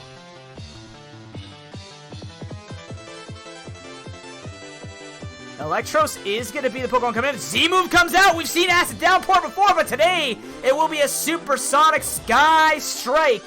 And that's a decent amount of damage you want to see on this bulky mofo, as Blissey will now be making its way in. T-Bolt comes out. Even Volt Switch would have been better. Volt Switch actually would have made the better play because the Crobat doesn't want to take the damage and it would have given you Switch Initiative. Now Blissey gets a free Softball, could even get a free Toxic out or just go for the Size Toss, get some more damage. Or we see that elusive Double Switch into the Suicune, but it wouldn't make much sense right now because you do have to worry about the Volt Switch. So maybe Terrakion comes in, tanks up a little bit of damage, says, hi, what are you answering with? But then the Volt Switch will let him go into the Infernape. So I think Blissey just goes for a Size Toss, or hell, just goes for a Softball. It keeps super safe. Super calm. We don't need to win right away, says Sweet D. He doesn't need to do it because he just needs to choke his opponent out, and he's been doing a good job with it thus far. And indeed, it does go for the Softball, as Electros actually does go second, so we'll see what is happening. And now Infernape, this is what we want. And there's only Suicune to really want to tank up that Flare Blitz. We don't know how much damage is going to be coming out of that yet, so... Hopefully it is a standard Infernape, because standard Infernape is the best chance for Golden State Greninja to take game number 2 off of I Am Groot. Keep them both in a Monka-S position when it comes to playoff contention. Protect will happen. Want to check the moves. The Thunder Punch! Infernape is back! The memes are alive, ladies and gentlemen. We have found T-Punch Infernape once again. The Pokemon that started the story of World Leader is alive and well in Season 5. Good to see a good old vintage meme pop up once again in ProPokeBowl. But Thunderbolt was to predict that Crobat, and I like it here because it does make a lot of sense. But now I Am Groot gets to play around a little bit, says, well, you can't hurt Suicune very much. You can try and hurt, but Steelix might just be the thing that has to come in here and threaten with Earthquake. Well, I mean, it's going to die, because even if it gets hit, because at this point, probably Flare Blitz is flying out or close combat, because you can't go for Thunderbolt, because then if Steelix comes in, you can't even switch it up, because he's going to live with his Sturdy and then kill you off with Earthquake. So, with that Protect, Golden State Greninjas, I'm actually there's been a lot of value with Protect usage in this particular tournament. Didn't see as much as it was before. Golden State Greninjas going down to 90 seconds, though. As Mega Venusaur will be the play, the Sizer Toss does come out. This is what we expected to see a little while ago. But, you know, Mega Venusaur, the most it can go for is Leech Seed, as the Crobat will now make its way in to check that. As the Sludge Bomb will come in, a decent chunk of damage to it. But the Roost makes the most sense here. Could even go for the likes of the Brave Bird, maybe predicting him to stay in. But the Roost makes the most sense. You know he doesn't have to be afraid of this, because in the end, the damage isn't going to be happening from Mega Venusaur. So no need to force it out. U-Turn does a decent amount of damage as the Blissey once again will make its way back in. We'll see if the Volt Switch happens. It does indeed. So we do see this interplay. We want to see. The problem is Electros doesn't have healing like Crobat does. So in terms of scouting and getting that priority, that's going to be on I Am Groot's shoulders at the moment. We need to see a kill. We need to see some pressure. We need to see somebody slip up and try and make that aggressive move. Protect once again coming in. We're going to see close combat fly out. We have seen it switch moves. So Crobat will make its way in right now. This is the aggressive move as the close combat comes in. And it's going to be okay because once again, Roost can be played out. Crobat's faster. Can heal as much as it want. Yeah, it won't be ×4 resisted against that close combat. But how much do they both play chicken? I don't think they need to, but the problem is Golden State Greninjas are running out of HP, so maybe Empoleon makes its way in now to try and tank up a potential Brave Bird usage here from I Am Groot. Getting rid of Infernape would be great for him because then he can play around with this non-stop. He can start trying to find his win condition with the Suicune or the Terrakion. 90 seconds left on the clock for Golden State Greninjas. We need to see a different play here. If it's the same old song and dance, I Am Groot slowly wins it because of his healing. And his scouting with Protect, so the Empoleon does indeed make its way in as the Roost once again will come out. Can't play around with that Infernape being your final amount of pure raw damage. We haven't even seen Trampa. Yeah, it's got Assault Vest, but you need to save that Trampa if it's going to be another answer because, yeah, it can tank up some hits really well from Suicune. Even at +5, you saw it was only a mere 30%. But is it going to be able to break it? Suicune comes in. This is the time to predict it. Does he pull it off? The Scald will come through. You don't want to burn. Burn would be horrible here. If he's got Toxic, he needs Toxic. The problem is Suicune's get outspeeded Empoleon, so the substitute will happen. This is the Pokemon he's been waiting for. And U-Turn gives him that free priority because he's going to scout, and now it's primed and ready to go. Sweet D showing the way that Suicune should be played as Venusaur comes in actually on a no substitute. Actually just wants to stack himself up. We'll see if he maybe goes for a substitute to check the damage. He might just be able to go for a protect, get some extra HP, then go for the substitute, go for it. Because losing 25% HP on this won't be the worst, but he does end up just going for the +2. Synthesis comes through. Oh, that's not what you want to see from World Leader. He doesn't put the pressure down. Now the substitute's safe and free, and you see the Sludge Bomb happen again. World Leader, you need to answer the dog as it's going into sweep mode once again. Yes, it breaks the sub at +3, but it was damaged, and now he just feels safer every time, as you can stay as healthy as you want, but the damage is going to start rolling through eventually once this thing gets to +6. There's no answer to his Dragon Tail. Wouldn't force out the Suicune anyways, because you have to break the sub for it. It's still 2 Giga Drain level, but I Am Groot can just go for Protect, get some HP back, start going for subs again. There's no speed, there's no threat, there's no kill pressure. And this was the concern when we were talking about it. Venusaur had to be the savior. He needed to play around it. It'll stare it in the face. Oh, he gets the critical hit! It wouldn't be an I Am Groot game without a little bit of hacks, and that's not what you want to see. If he gets another crit, that's a big deal, because now he is in range to go for the sub. But you gotta be concerned, because I don't think the Skulls will take it out from this point. You gotta be concerned about another crit. It doesn't happen, so if he can tank 3 hits, and he can do enough damage with Skulls, he's gonna be okay. The Protect will come in, keep getting his HP back. He's gonna try and be as safe as he can, because if he keeps getting enough HP to get another sub up, he's gonna be fine to take out the Venusaur. He is at +6, he is at critical mass. The sub is not threatened, and he will have enough HP after sub's broken to keep going for it. Living on a knife's edge here. Protect will give him even more security when it comes to the HP. Nice play with the Sludge Bomb, predicting the substitute, or predicting the Protect on the substitute. Skull flies out. That is a critical hit. That's going to help him with the sweep potential. He goes for another Sludge Bomb, knows he can break it, and sub's going to be coming out again. He's got to go for the Giga Drain. He can't play around here. He might be concerned about the life. Oh, he's out of Giga Drains. Oh, that's it then. He's toast. Suicune just wins. He keeps his HP alive. He's not going to be able to break it. He can synthesis as much as he wants. He gets the Sludge Bomb, but he's out of moves and there's no status to threaten. It's another critical hit. Groot flipping the RNG tables and says, I want out of here before anything else happens.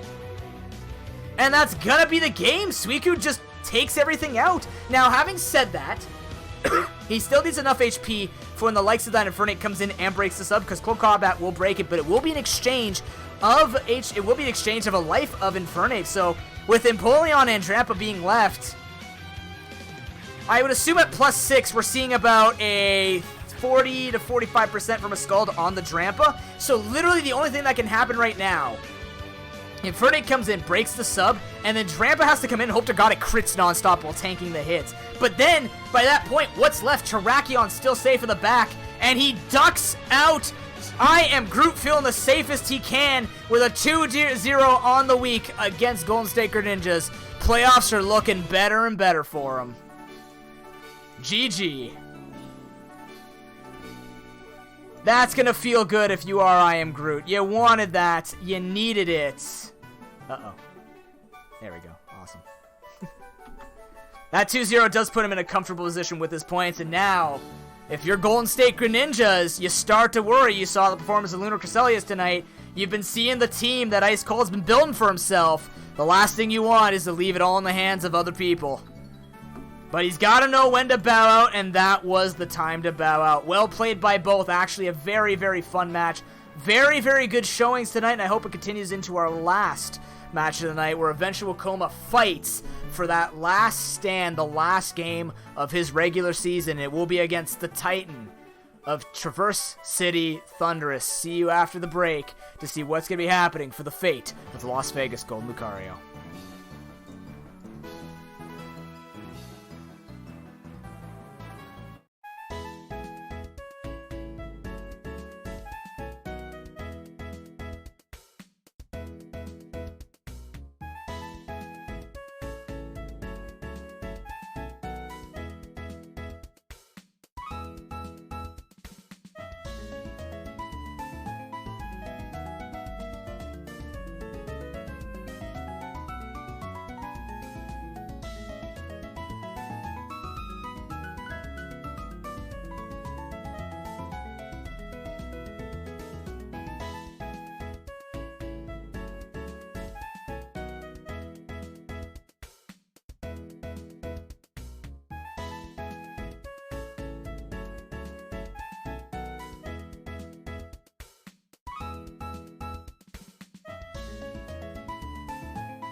Welcome back, ladies and gentlemen, to the ProPokeBowl Season 5, Week number 8, with our last match.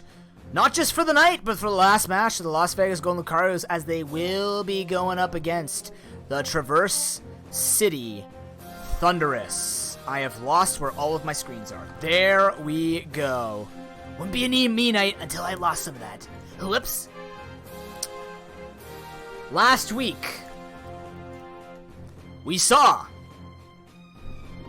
the last chance for, or the second last chance for acquisition of points, and it now comes down to this final night, where of all the people that Coma needs to go off against to take on the playoffs, it will be Traverse City Thunder. Traverse City Thunder is putting up a phenomenal showing here, with a hyper-aggressive team playing it out very well, and is making it work for himself. He does lose his Volcarona this week, as we see the Lopunny also dropped from the Las Vegas Golden Lucarios. Now, it doesn't mean it's all doom and gloom for Las Vegas Golden Lucarios. We did identify a couple things that could happen here. Yes, the Alolan Muck is going to be difficult to kill off, so we need to see the answer that Coma can bring to try and get that out of there.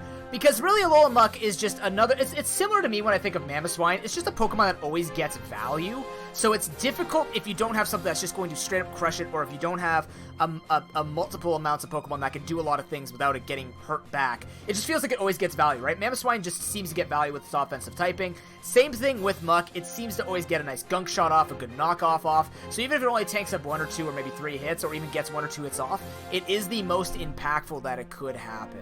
There are no bets for this one, Initiator. It's not a featured matchup.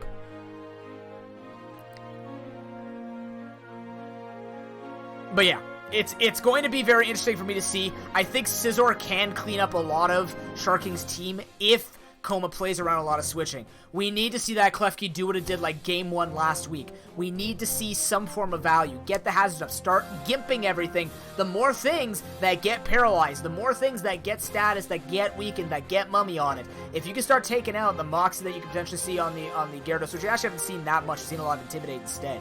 But if Traverse City Thunder starts getting the ball rolling, this could just be curtains for Coma. And now we've said, because Lunar Cresselias have grabbed a point unexpectedly off of the Fortnite Ninjas, the Lucarios have to 2-0 here. Otherwise, they just end up being a trade and ban spoiler. That's it. It'll just be a trade spoiler and trying to throw Sharking off from trying to grab first seed, now that it is potentially attainable, right? If Sharking loses a point here, Seed 2 is not looking, well, I mean, Seed 1 is definitely looking out of place for him, because he'll still be behind that many matches, and unless Mitchie W drops another game next week, it's going to be up to him in week 10, and that's where it becomes more and more interesting to do statistics that I wasn't trained in. I look at the numbers, I go, this makes a lot of sense.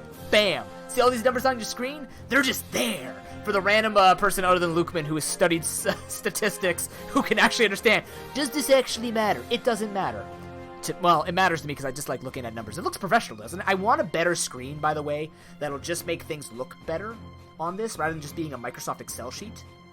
But that's not the point right now. What the point is, we need Scizor to come in. There are a lot of things that Weezing can actually do this. I think if Akofa Grigus and Weezing both bring Will-O-Wisp, it's going to be okay.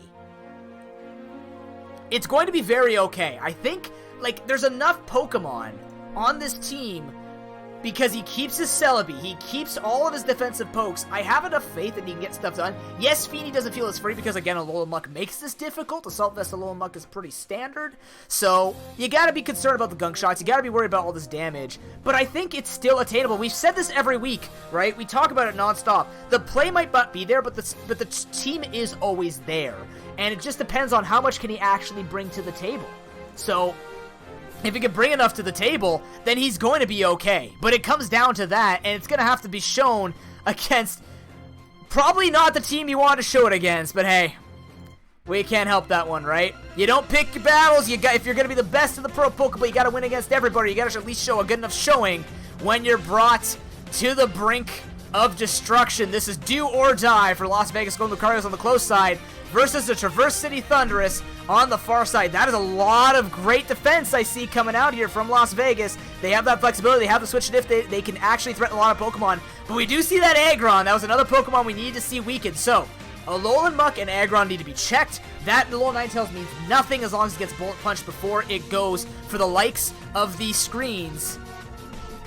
this is doable. We pretty much see the best that it could get for Las Vegas Golden Lucarios, and it's already a good start. Now the question is, can he pivot well enough to get the sweep off at the right time? The Feeny and the Scizor are primed and ready. We can assume it is a Mega Scizor. Will be the Cofagrigus leading off against the Aggron. A Will-O-Wisp against Aggron would be pretty good, if not just for the chip damage, but just lessening the damage that it can do against the likes of Feeny. Against the likes of anything that's too fragile, because this thing can be carrying Earthquake for the Klefki. It's gotta get out of there, as the Alolan Ninetales does feel safe to come in. Trick Room is set up again. Okay, so he does have the Trick Room in the leftovers, so he can try and set up and get some damage here. The problem is Aurora Veil is gonna make that very unusable, as yes, Encore comes out, no see Aurora Veil, and the Trick Room is set up for Snorlax. Try and threaten this thing.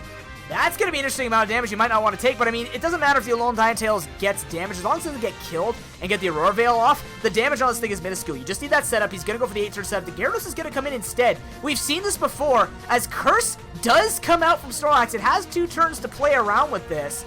Not the worst thing for Coma. He can start Body Slam. If he gets a Paralysis on the Gyarados, it could be a big deal. He's actually just going to set up in his face as the substitute comes out.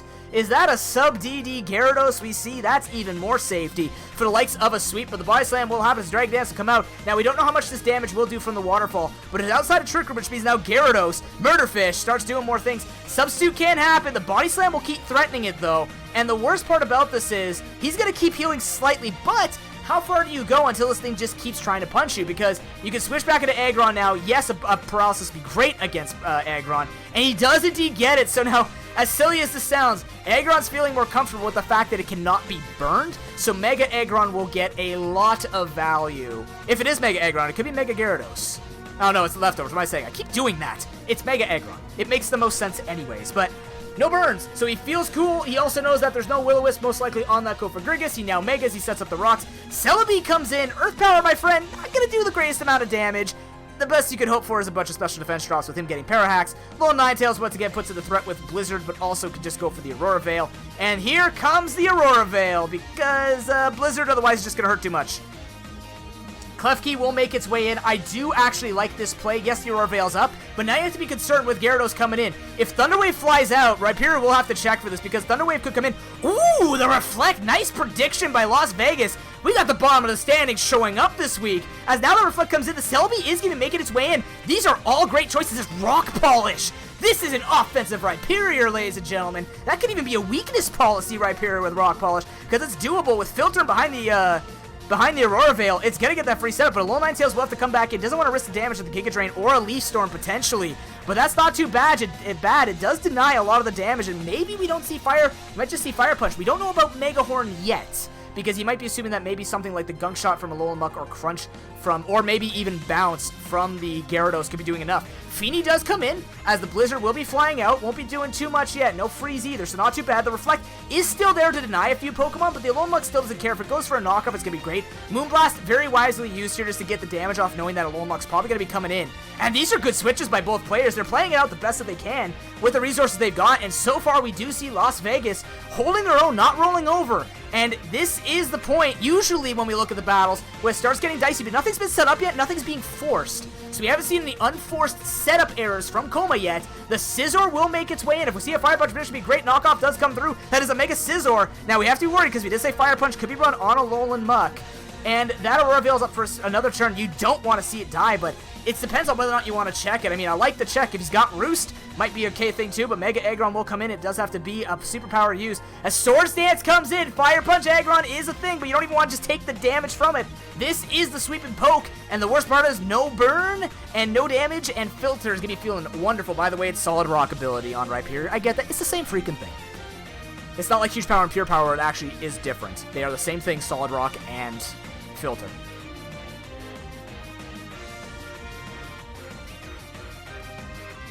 Battle of the Steel Megas right now. We're going to be seeing a lot of those potentially in the playoffs now that the Mega Steelix is also picked up here. But here it comes. So now here's the thing, right? This is the point where we need to see the adaptation. The Snorlax does come in. It will check for the Fire Punch. Lo and behold, it's there. The Reflect will soak it up nice and easily. The other nice thing was it won't get burned because Misty Terrain was up.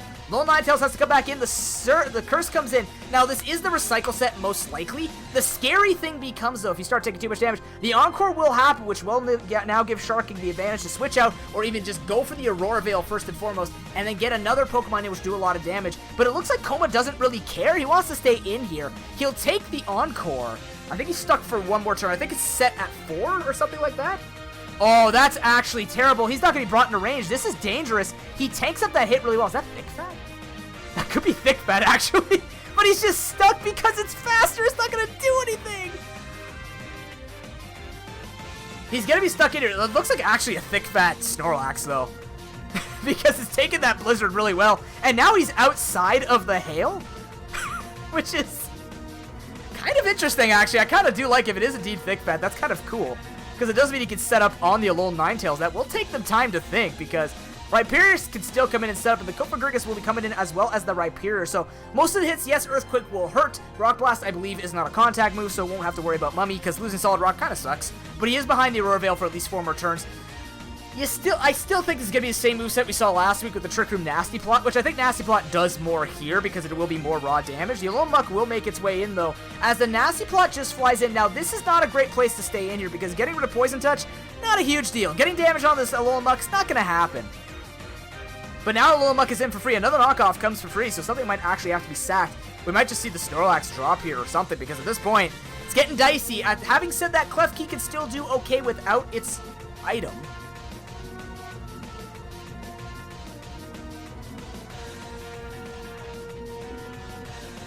Will be exactly that brought in. Here it comes. Knockoff doing a decent amount. Light Clay is gone. We knew that because it was 8 turns of Reflect. It's gonna be a war of Light Clay, actually, because both of them are gonna be having those 8 turns. Mega Aggron will be coming in. The Reflect once again comes out. So Koma not getting baited, not going for the T-Wave. He's just going for the correct move. He knows he can tank the hits up more by going for this. The only problem is he can't threaten much because that his Scizor is taking a lot of damage. Same thing with Snorlax. Staying in on the Encore kind of didn't make a lot of sense. I think the reason why he did it is because he was hoping that something would switch. But because Encore is always going to be going faster, Encore does suck, despite the fact that he can tank it. The Parahax comes in as the Cofagrigus comes in for free. And now 6 turns behind a Reflect. Not too bad when the entire team is actually physical sweeping other than the Alolan Ninetales. Alolan Muck will happen now as Trick Room doesn't come in, but again, Alolan Muck doesn't have to worry, and you're not getting the damage out. Snorlax has to come in and be the sacrificial fodder. We will confirm it is actually Resto Chesto. An adaptation from the Ayapapa Recycle set he was running before. I like it. That does mean he is running Thick Fat based on damage he was taking anyways, but that does mean he was looking to try and set up, and that could actually be, if we take the whole moveset here, that could be a Curse Rest Talk. That could be a Rest Talk Curse Body Slam set. Which, honestly, I don't think there's a ghost other than Haunter. No, was Haunter? No, you can't trade on Haunter. Haunter does exist, but he's not going to need Haunter, so maybe he just kind of calls it, goes, I can go for the mono attack and try and set up it with a Trick Room or not, and just try and get something done. Cofagrigus comes back in, though. We don't know what this thing's going to do. Yeah, you can go for damage, but you're not going to like the knockoff anyways. It just means more free knockoffs. Unless he's trying to bait onto Klefki, but why not just go into Klefki first? Because Alolan Muck, other than with potentially the likes of a Fire Punch, is not going to be wanting to stay in on the Klefki. Now, having said that, the only other status that could be happening here is Leech Seed potentially from the Celebi. So getting paralysis on everything is not the worst idea. Koma has been getting a lot of good luck this season. He needs luck because he needs this 2-0. He needs to beat this. It's not completely over for him. It's just not as much pressure as he wish he could have right now. So he needs to start getting the damage down. The worst part is we did say this Alolan Muck is going to tank it up, no problem. Knockoff comes in, bam. He will get the Mummy down. I wonder if Poison Touch happens before that. It doesn't. He will. Oh, that's an interesting interaction I've never seen before. So it will get rid of the ability before the Poison Touch has a chance to proc potentially. I don't know. I wonder what would activate first. I would think the Poison Touch would happen.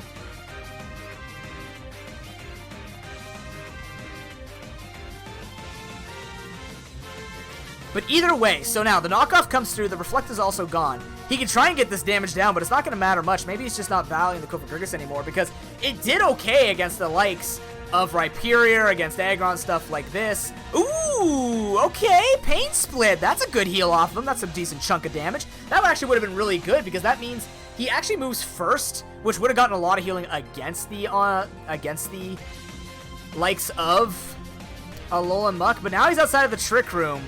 And believe it or not, did Aggron go? Oh yeah, because he's paralyzed. Okay, so now he will actually go first. He could go for a trick. He could go for a Pain Split again. and get some healing off and just try and bring Pokemon down that way. I don't mind that. That's not a half bad play. It's risky, but he used it at the correct time. Oh, that's a bare miss on the aggro as a heavy slam will come through. But with filter gone, I mean, it didn't matter because that was just a +2 hit. So close to the kill. That wasn't a half bad attempt. We'll have to take a look at that damage calc afterwards. I'm going to go grab that right now. But that was a pretty decent attempt there from Koma to try and start taking advantages. Yes, the Alolan Muck doesn't like what's happening, but it is in a range where Tapu Fini can take this out. This Tapu Fini has not been wasted yet. The Alolan Muck comes in. If that's a Scald coming through, oh, he uses Surf instead. Ow! No! If he had Scald on his moveset, unfortunately, yes, he can't burn through the Misty Terrain, which is why he's probably running Surf. But damage is damage, as we'll take it in this entire industry. So Alolan Muck's starting to feel the heat. A bit. Just a smidge. Just a smidge. Mr. Train is the one that prevents that. Yeah. Fire Punch will happen on the Klefki. The Klefki can still go and threaten with the likes of the Thunder Wave or the Reflect, whichever one he prioritizes.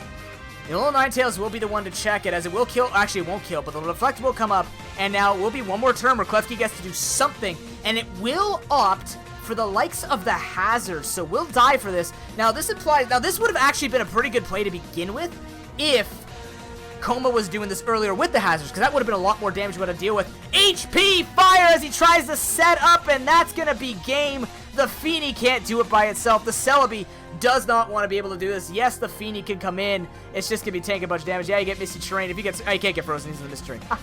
But yeah, you can try and set up here, but Freeze Dry doesn't exist on this moveset. Good. But nonetheless, you will see the Alolan Muck come in. This is the answer we wanted to see. And if he had those Hazards out early, with all that switching, that would have been a fair amount of threat. We actually see a... What? Is that a Nature's Madness on this moveset? Maybe it's not set up at all. Maybe it just has the cut it in half. And you know what? That's not the worst idea. It barely lives. And this is why Alolan Muck is a pain in the ass. As Traverse City Thunderous crush the chances for the Las Vegas Golden Lucario's to make it in. GG nonetheless. But that will be curtains for the chances of playoff contention. Because even one more point, you'd have to see everybody else not take points. But the 2-0 for World Leader basically means it's not going to happen. So, you know what, though? I want to see Las Vegas follow through with this series, because that was actually very well played. Let's explain the Nature's Madness more. And the Pain Split. Because I actually want to look at that more. It makes a lot of sense. And can I click the right things? Yay, I clicked the right things. Okay. I'm going to go into the mind of Koma. I'm going to go into the mind of Koma. Why would he go for this? Because maybe Koma is recognizing that I can't set up and sweep with them. I'm not going to be able to get the damage down. So if he goes for Pain Split, if he goes for the likes of Nature's Madness, if he goes for these moves that actually just take HP away from the big bulky Pokemon, he doesn't have to worry about it. He's actually chipping them down, and that's the way he's going to win with Fini or Scizor. I like that. It makes like if you look at Sharking's team, the Alolan Muck is difficult for him to take down. The Aggron's difficult for him to take down. He's going to be behind Aurora Veil. So just cut their HP in half arbitrarily. I like that. That's a very smart thing. And it could lead, if we see the exact same thing, minus the Encore getting stuck, and we see Hazards come out earlier, Koma can actually put Sharking on the ropes, because we know that he's afraid of the Klefki going for Thunder Wave. He can't have that on his Gyarados. He has to. It is sub. Sub makes a lot of sense if he brings it in and like Klefki tries to come in when the Gyarados makes the switch in. But Koma was making very good switches. Koma has a good amount of answers. I mean, the Encore is good to know. Maybe just not an awareness of Encore. I mean, you wouldn't remember Encore on the Alolan Ninetales off the top of your head, especially if you don't play against it very often or play at all with it. So, you know, there's a big chance here that he can still do it, because again, same thing as we've seen. Early game is great, mid game looks okay, starts learning a couple things, and then we see that downfall. But really, that downfall is very easy to switch. Just don't keep the Snorlax in on the Alolan Ninetales, or just start attacking it. The more paralysis you get, the more you win. Who cares if you don't have Trick Room, and the Trick Room works in their favor. Hacks is still a thing. And now you know how much damage that Shadow Ball is doing to the Aggron. Now you know that you have the Nature's Madness and you have the Pain Split. So Sharking needs to start worrying about, well, how much of my HP is going to get cut, but can I abuse that earlier? Because really, the way that Koma was playing, Sharking could not... He could have come out earlier, but he's too worried because, you know, it's just things are either set up like the Snorlax is set up, or he has to make sure that the Scizor doesn't come in and set up. I mean, I think that's pretty much a fairly decent play here coming out of Las Vegas Golden Lucarios. And I mean, maybe it's too little too late, but seeing glimmers of hope, seeing glimmers of a chance of Coma getting incrementally better each season is that type of story that maybe isn't the most comfortable to talk about. Maybe it's not the best and doesn't represent you the best, but we've seen these improvements over the seasons where the draft is fairly good, and then the play is getting there, and at least it's a very repeatable and targetable skill to be able to correct so you don't get up in the situation where you're in the last match of your regular season, playoffs are out of reach all of a sudden, and you need a point to keep yourself in there, because really, everybody's got 13. He can't be 0-2'd. He can try, but the chances of him being in, I think, are gone, because if he ties with World Leader, even if World Leader loses, I think, the next two matches, he has a 2-0 over Coma, and they both go 7th and 8th, so, yeah. We'll have to see, though. There's one more match, and it could be the best stand. Honestly, it looked very similar to Fortnite Ninjas. It looked not, I don't think it looked as similar against I Am Groot, but against Fortnite Ninjas, we saw great glimmers of hope coming out of eventual Coma, because again, non-standard play, but it wasn't even non-standard play. He just brought the good movesets. He brought the Reflect. He brought the Trick. We're just working for him with the Pain Split. We got Nature's Madness on the Tapu Fini. Like, he's got the things to do. So now, can he do it again? Right? Can he answer in game number 2? Can he play it out and play Sharking the same way? Because with Hazards, that became so much scarier for Sharking with the damage that you have to accrue. And if you look at Sharking's team, that's an offensive Rhyperior, and none of those Pokemon have healing. So damage sticks, other than leftovers, and with Hail being up, that's a scary thing for Traverse City Thundurus. And even though that might be the end, it doesn't mean he can't end Traverse City Thundurus' chance of reaching for first place. If he takes a game off Traverse City Thundurus, I think that actually does officially, unless we see Mitchie 0-2, which I don't think is going to happen, he would take him out of first place contention. Yeah, he could take him out because he'll be 5 points. He'll be only 4 points behind.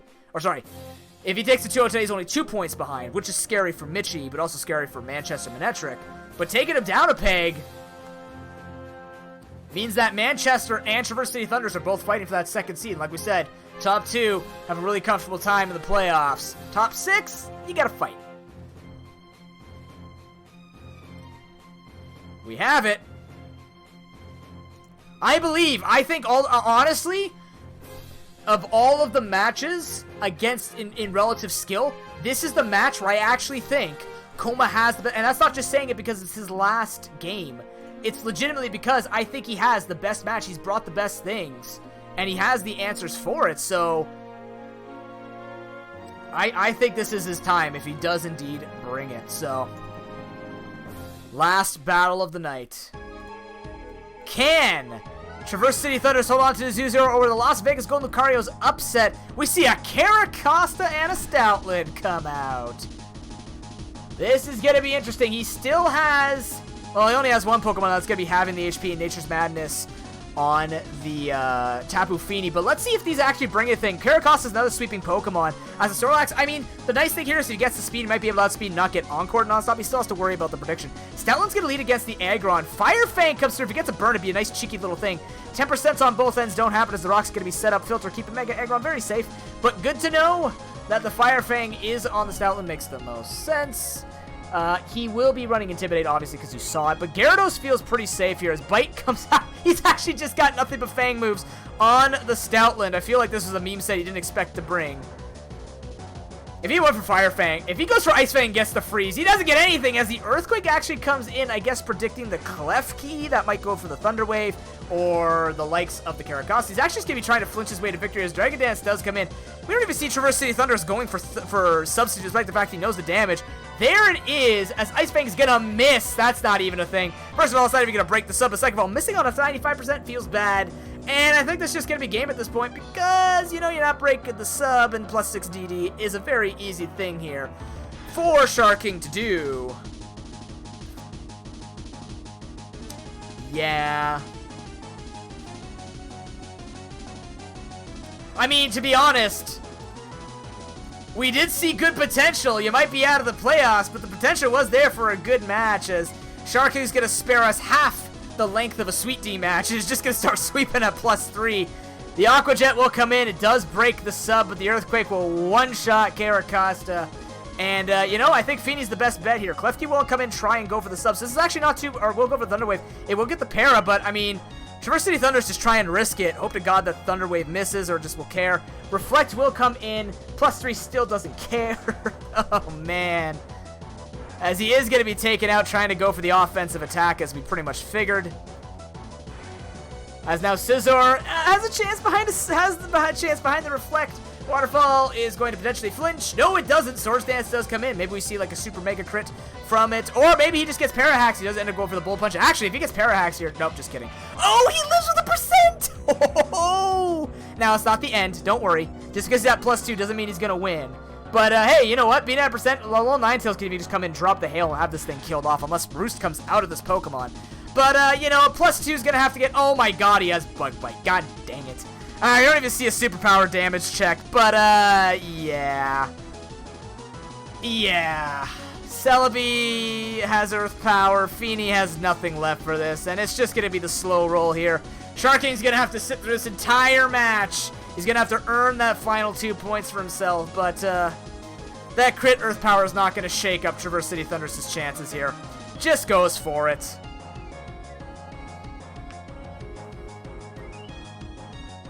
Blizzard's not even a kill. What the heck is this Alolan Ninetales doing? Not even killing off the Celebi. Celebi's too bulky.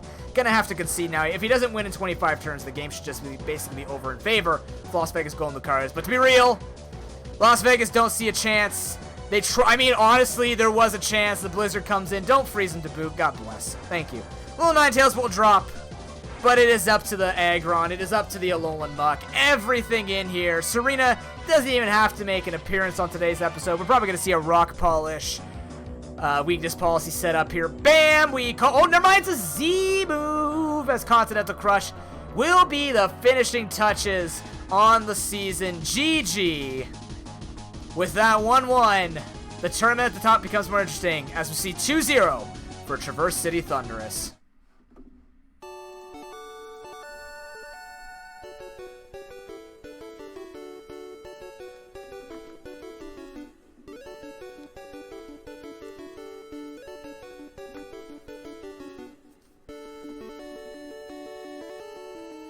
And with that, ladies and gentlemen, oh my God, you know what? Nope, I'm changing this right now. You guys saw nothing. Bam. With those 3 points, Traverse City Thunderous can now start challenging for first seed. Manchester Manectric starts feeling a little bit more insecure about their position with the points. Every match now becomes really important for... Well, I mean, it always mattered, but even more so. But we will see Las Vegas Golden Lucario's bow out. Honestly, it was a good season for Coma. There was a lot of growth that we saw come in terms of play. Some things to clean up for the next season, but, you know, he will be sitting in that last seed as everybody has 13 points and he only has the 12 with no matches remaining. But it's, I mean, really, at the end of the day, if we were to break this down, it just comes down to that mid to late game decision making and getting stuck with that. But, you know, it was an absolute pleasure to watch those matches again. It's always fun to see someone return for multiple seasons and, you know, bring some flavor to the ProPokeBowl, I guess is the best way we could say it. But now, we got some interesting things to take a look at because there are huge playoff implications coming out here. With these points acquired and with the results of what we've seen today, Fortnite Ninja still in first place with 22 points, but Traverse City Thunderous now on their tail with 20. Manchester Manectric have to play starting next week at 18 points in third seed. That 2-0 for I Am Groot is going to sit him solely in possession of fourth place.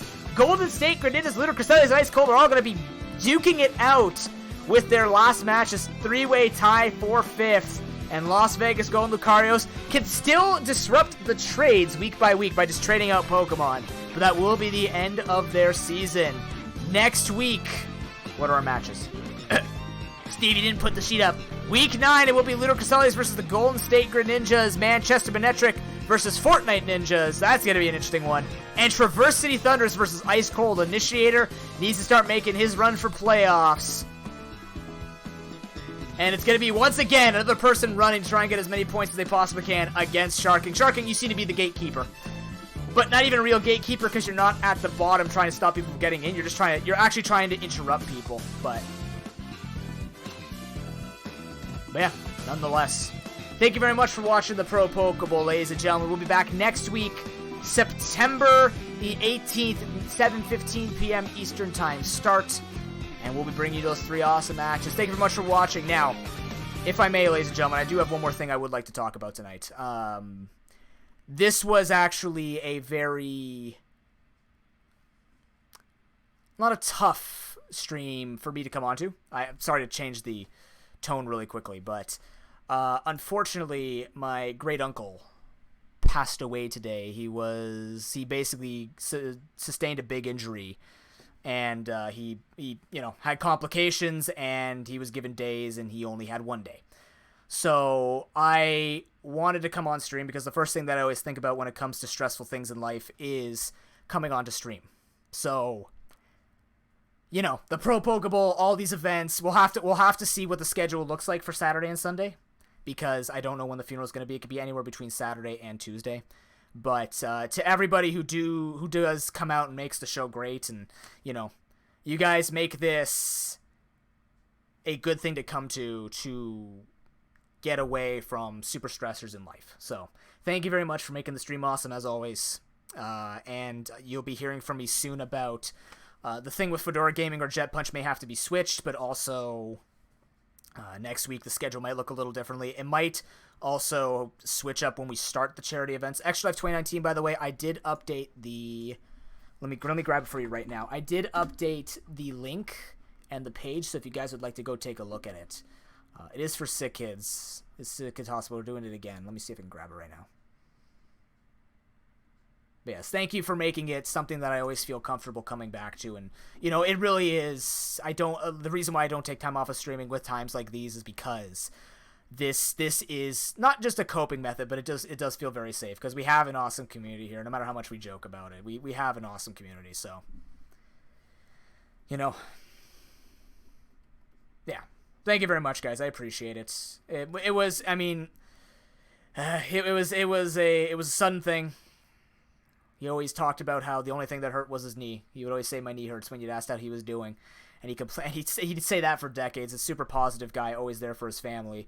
Very, very tough individual. So, if it's a legacy, it's a testament to really just living and, letting life come at you and still living your best life. So, let me see if I can grab this for you guys here. Where is the charity link? I am going to be putting this up in a link, so don't worry about it. I'm going to be putting in a command and stuff like that. We'll have an extension. We'll have everything for this. Don't you worry. We're going to get you in here, no problem. We're going to get you in here. Oh, God, I can hear myself right because I'm loaded on this. Nice. Yeah. Actually, I'll just load this up. Here we go. Yeah, I prepared the page, said my sappy bit, because I always say a sappy bit because I love doing this. Oh, wow. Oh well, there's Pog. I guess there's ProPokeBowl. Unfortunately, it's got a big play button in the middle of it, but, Oh my God, what the heck is going on here? I don't even like Pog. That's the worst part. I don't even get Pog. I just don't get it, but... Let's expand. Come on. There you guys are. See? That's you. There's chat.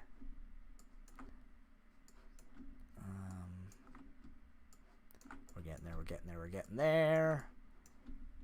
Boop. All right, here we go. Awesome. All right.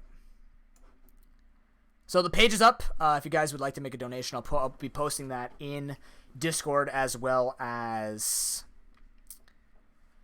in social media and stuff like that. We'll have it advertised on streams as well, because we are going into Extra Lifetime, and I love Extra Lifetime because it reminds me, it honestly, it couldn't have, I never wanted it to happen anyways, but, it reminds me that as much as life leaves, life also comes, and some people need to have that extra life and need to literally, I don't say it ironically or with a pun, it's just true that, you know, if you have the one life, other kids that don't get to start with that one life do deserve it. So kind of an odd timing with all of this, but nonetheless, this will be up. You guys can go check it out yourself. If you have the same link, I don't know if it's the same link as before, but it will be our 4th year doing this, so I'm really looking forward to starting this on the 19th. Really, we will be having a test stream on the 15th as there is no funeral. But thank you very much, everybody, for coming out. Sorry about dropping that at the end. I didn't want to drop it at the beginning and kill the mood or anything like that. But you will hear from me when I'm live next. But yeah, thank you very much. The week 9 sheets will be sent out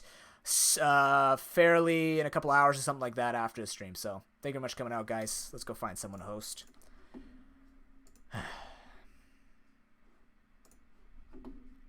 Let's host. Oop, who do we got?